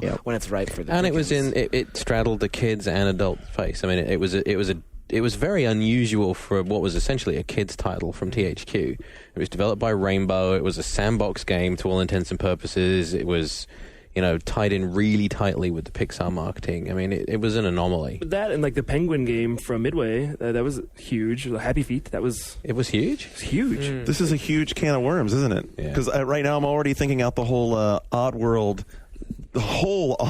scope and how the it fits biggest into problem with Oddworld is from the very beginning when they went with GT. I mean, it was all down. It just went all wrong from there. Right, but I mean, as far Original Sin. Hey, think about one of the biggest IPs of the last decade or so, which has been maybe Half-Life. Okay. Half-Life is an IP that's owned entirely by Valve. Right. Because when they set it up, they already had millions in the bank. That's true. And they never let Vivendi get hold of that IP. Well, Valve and Blizzard are very smart. Valve, kids. Blizzard, id, Epic. I mean, again, the companies, the American companies anyway, that seem to own the IP have a PC game legacy made lots of money in the 80s, 90s, whatever. And in the case of Gabe and Valve, I mean, Gabe had FU money from Microsoft. You know what I'm saying? And so you guys remember that game being delayed a year. That was before I was seriously covering games. So I remember meeting with them. The game looked awesome. Didn't hear anything about it. Then a year later, okay, now it was ready. He financed that whole thing. Those companies have that ability. And I'm not an idiot. I understand that, he who has the goal makes the rules, but there's just something really wrong. And I hope to have it articulated at some point. You know what? So here's what I'm going to do. I'm going to watch the board specifically for feedback on this subject because I'm going to see how they go with it, and maybe it's something we come back to at a later time if there's interest in it, because it's obviously it's like my favorite serious thing to talk about ever. Really? Oh, you kidding? I had no idea. Oh, got really? the business side of it. Yeah, it's the best. Yeah. All right. So I love it. Maybe someone can get a separate thread going for that. We can get Luke to jump in on it. And are you on our boards? Bump in some. I will jump in, man. I'll sign jump up in there and jump some in. Absolutely. and wade in, and maybe we can pull this together into a bit. Maybe we can have you back down and we can do it next time. Or I something would like love that. to come back. John, GDC 07. So when I came out, it's related to lots of things, and Little Big Planet is sort of at the core of it. And this isn't something that anyone specifically said, but it's joining the dots and adding things together on what it looks like we're going to start seeing happening. And that is the demos, in the traditional sense, particularly in the console space, and this idea of there being a core product, which has things bolted onto it, that the two have merged. And I think what we're going to see in the years coming down is that this initial, like Warhawk, years ago would have been kind of, it's like a very big demo, and the idea of this sort of hub product that you download that then has things bolted onto it, and what it sounds like is coming is that these products are going to get rolled out in these pieces, and depending on how the initial lower investment product, I mean, it's getting back into the business again. So it's cheaper to produce a game like Warhawk. I think, the story we eventually write on Warhawk isn't that, the bullshit that we heard this week. We ultimately decided to take the single player experience out of it because we wanted to focus on multiplayer. No, you're experimenting with the audience to see if they respond to it, and you'll do a single player game later. Just watch. If people buy Warhawk, we'll get a single player game. So you don't think that the single player was broken? No, I think I don't know for sure. This is pure speculation based on hearing people talking about the way that the particularly PlayStation Network and this whole idea of buying things in chunks. And it goes to what was said about GTHD. It's looking like what might happen with Warhawk. And then and it was something that Phil said in the pre-GDC briefing that Sam picked up on, which was, he said, Little Big Planet is coming out in April, and then the game's coming out in the fall, or whatever it was. The fall in 2000. 2000, that was it. Sorry, there was something else. Download this fall, Blu-ray next year. And then he when he was pressed on it, he sort of jumped to oh no, it's the demo.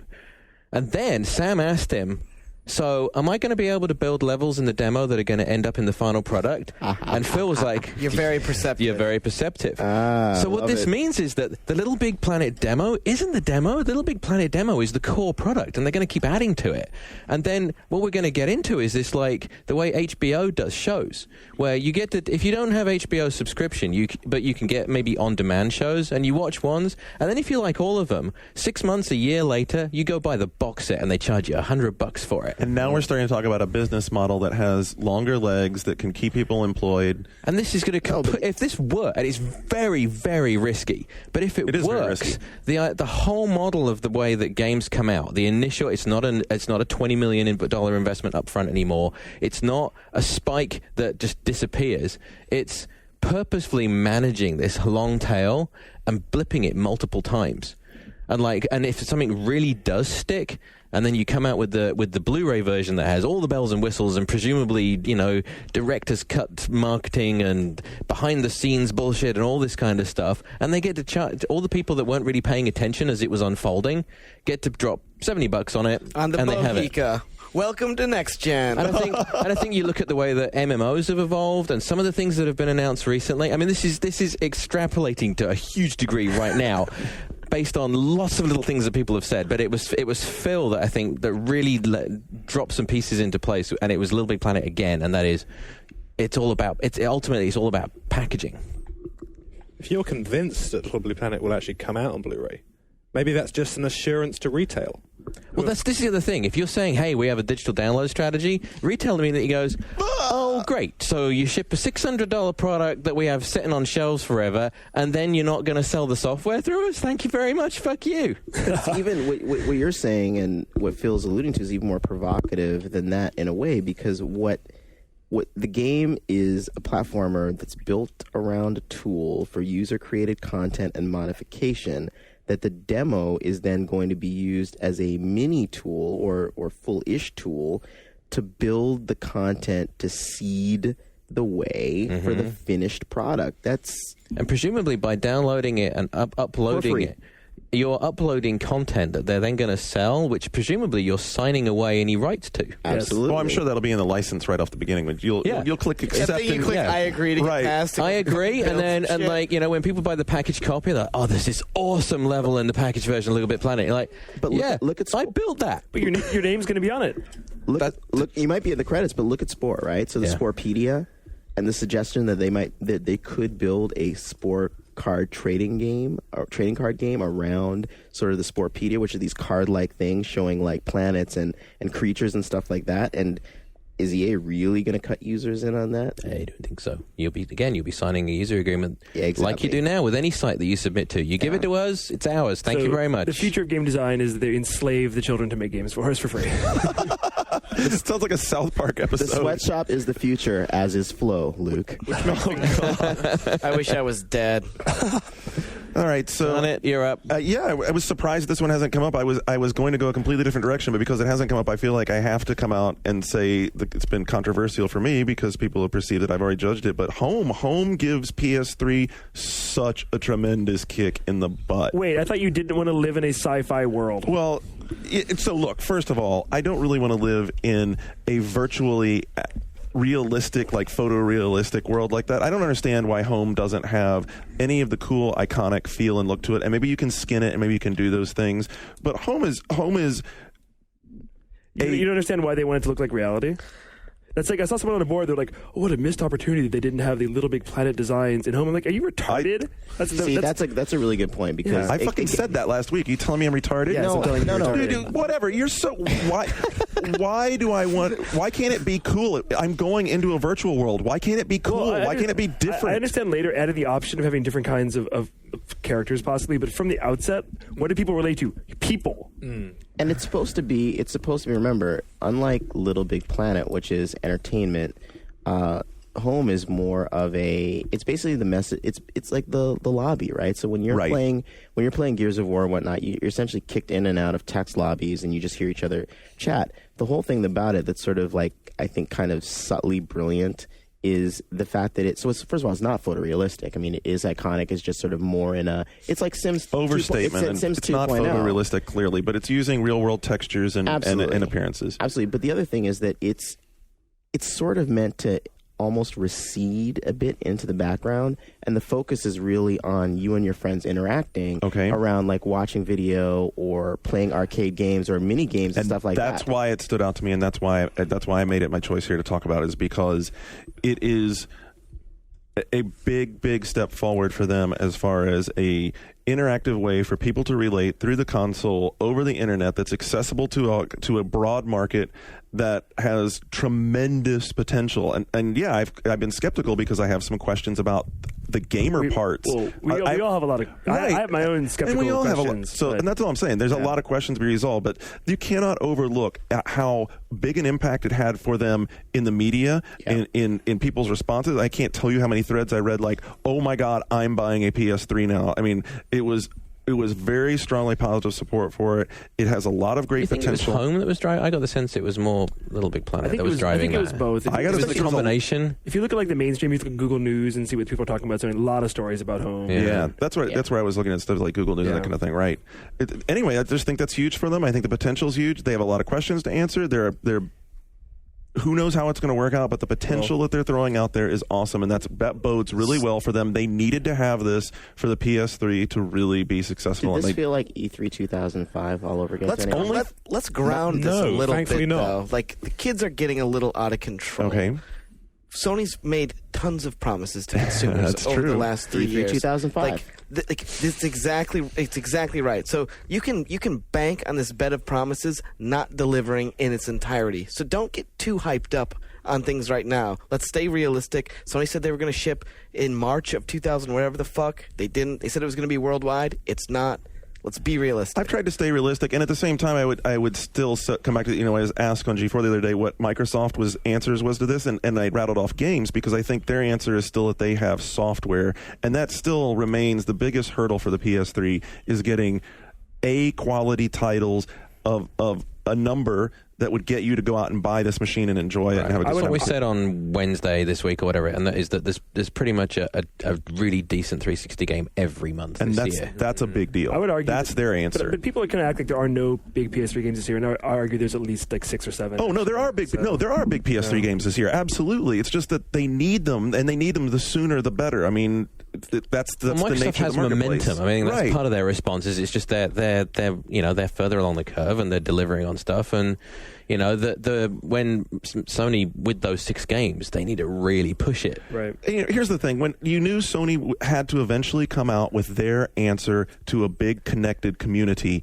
and that was going to be really tough because people were going to compare it to an existing service that it's the second version. I mean, Live isn't even the first version of Live. Microsoft is It's version 5 now. Yeah, it's like pretty version much. 5, and so. Not only did they come out, they came out successfully and blew people away, and that's a huge win for them. Right. It's a big deal. So Luke, you GDC. have Yeah, it's my first GDC. What do you think? Oh, I mean, some of the panels that I said on, I would just hope that going forward, I would like to see some more these developers who are talking about their products. I'd like to see some more critical examinations of the flaws rather than sort of the practical, back padding of how great what they did was. Like, I think we all understand how great X game was. And it's so great that it's what we're talking about. But let's talk about what's not so great. Let's talk about the mistakes that you made. And it's entirely possible that I didn't sit on the right panels either. For example, the Aonuma one, the Zelda guy, he went at length about the failures of connectivity, the failures of lots of things. And even Miyamoto talked about the failures of the e-reader. And Nintendo did seem a little more aware of their failures in some the other sessions I went to. I want to see more. I want to. It could have totally just been the sessions that I sat in, but I wanted to see more humility and a little bit more criticism, and I wanted to feel like the mistakes that people were making. Like, for instance, the digital distribution panel that you moderated there was a lot of we're very good at distributing stuff digitally, and you know what, you're not. And there was, I felt so you want it to be more like the Game Developer Magazine, like in the postmortems, like what went right, what went wrong. I just wanted to see a little bit more critical analysis. Well, you could actually, with some of the sessions, just from reading a bunch of the sessions, you could tell the ones where it was developers speaking from within to the stuff that was arranged by the publisher. Because the stuff that lacked humility was the stuff that was arranged by the publishers, where it was, here we are declaring what it is that we did awesome. But Luke, do you honestly think that GDC could be able to get people to come and speak about games they're not proud of? Well, then that's something that GDC itself. That's the spirit of it, though. I got to think that developers, particularly the indie guys, which they're pushing really aggressively, they want to sit on a session and say, tell me where you messed up. Tell me about the traps that you got stuck into, the things that you got hung up on that were ultimately really not important. Because isn't success basically the anomaly?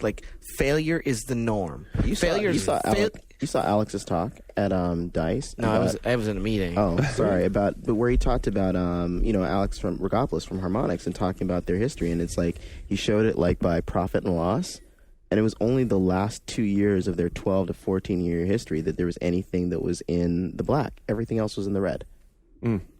I think that if you're going to do postmortems on games, I would be really interested to know, throughout the course of development, where they had choice points, what features they went with, what features dropped out, and how that wound up in the final product. Stuff like that would be really, really fascinating to me. This type of discussion we've had at GDC is unlike anything you would find at something like E3. Well, this is not E3. No, I'm just saying that it's a great thing, and E3 is just about hype, and there's no discussion almost. Right, and that's one of the questions that's come up an awful lot. Is this the new E3? And it's definitely not the new E3. And it shouldn't be. And it shouldn't be. And I think it's really fascinating to look at the way the big three approached this show. Microsoft had an off-site suite where they did press demos of upcoming games. Sony came at it with a incredible press conference where they unveiled home and a very cool little big But planet. it was unveiled aimed at everyone, at developers, at the public, at the press. And they got everybody. Let me get the third one in real quick. And then Nintendo approached it with, on the actual show floor, out of nowhere, here's Super Paper Mario. Wait, what? This is and Big Brain Academy. Everything you just said was, well, I mean, obviously spoken from being a member of the press. Yes, this that's event true. is not aimed It's at not you. a press event.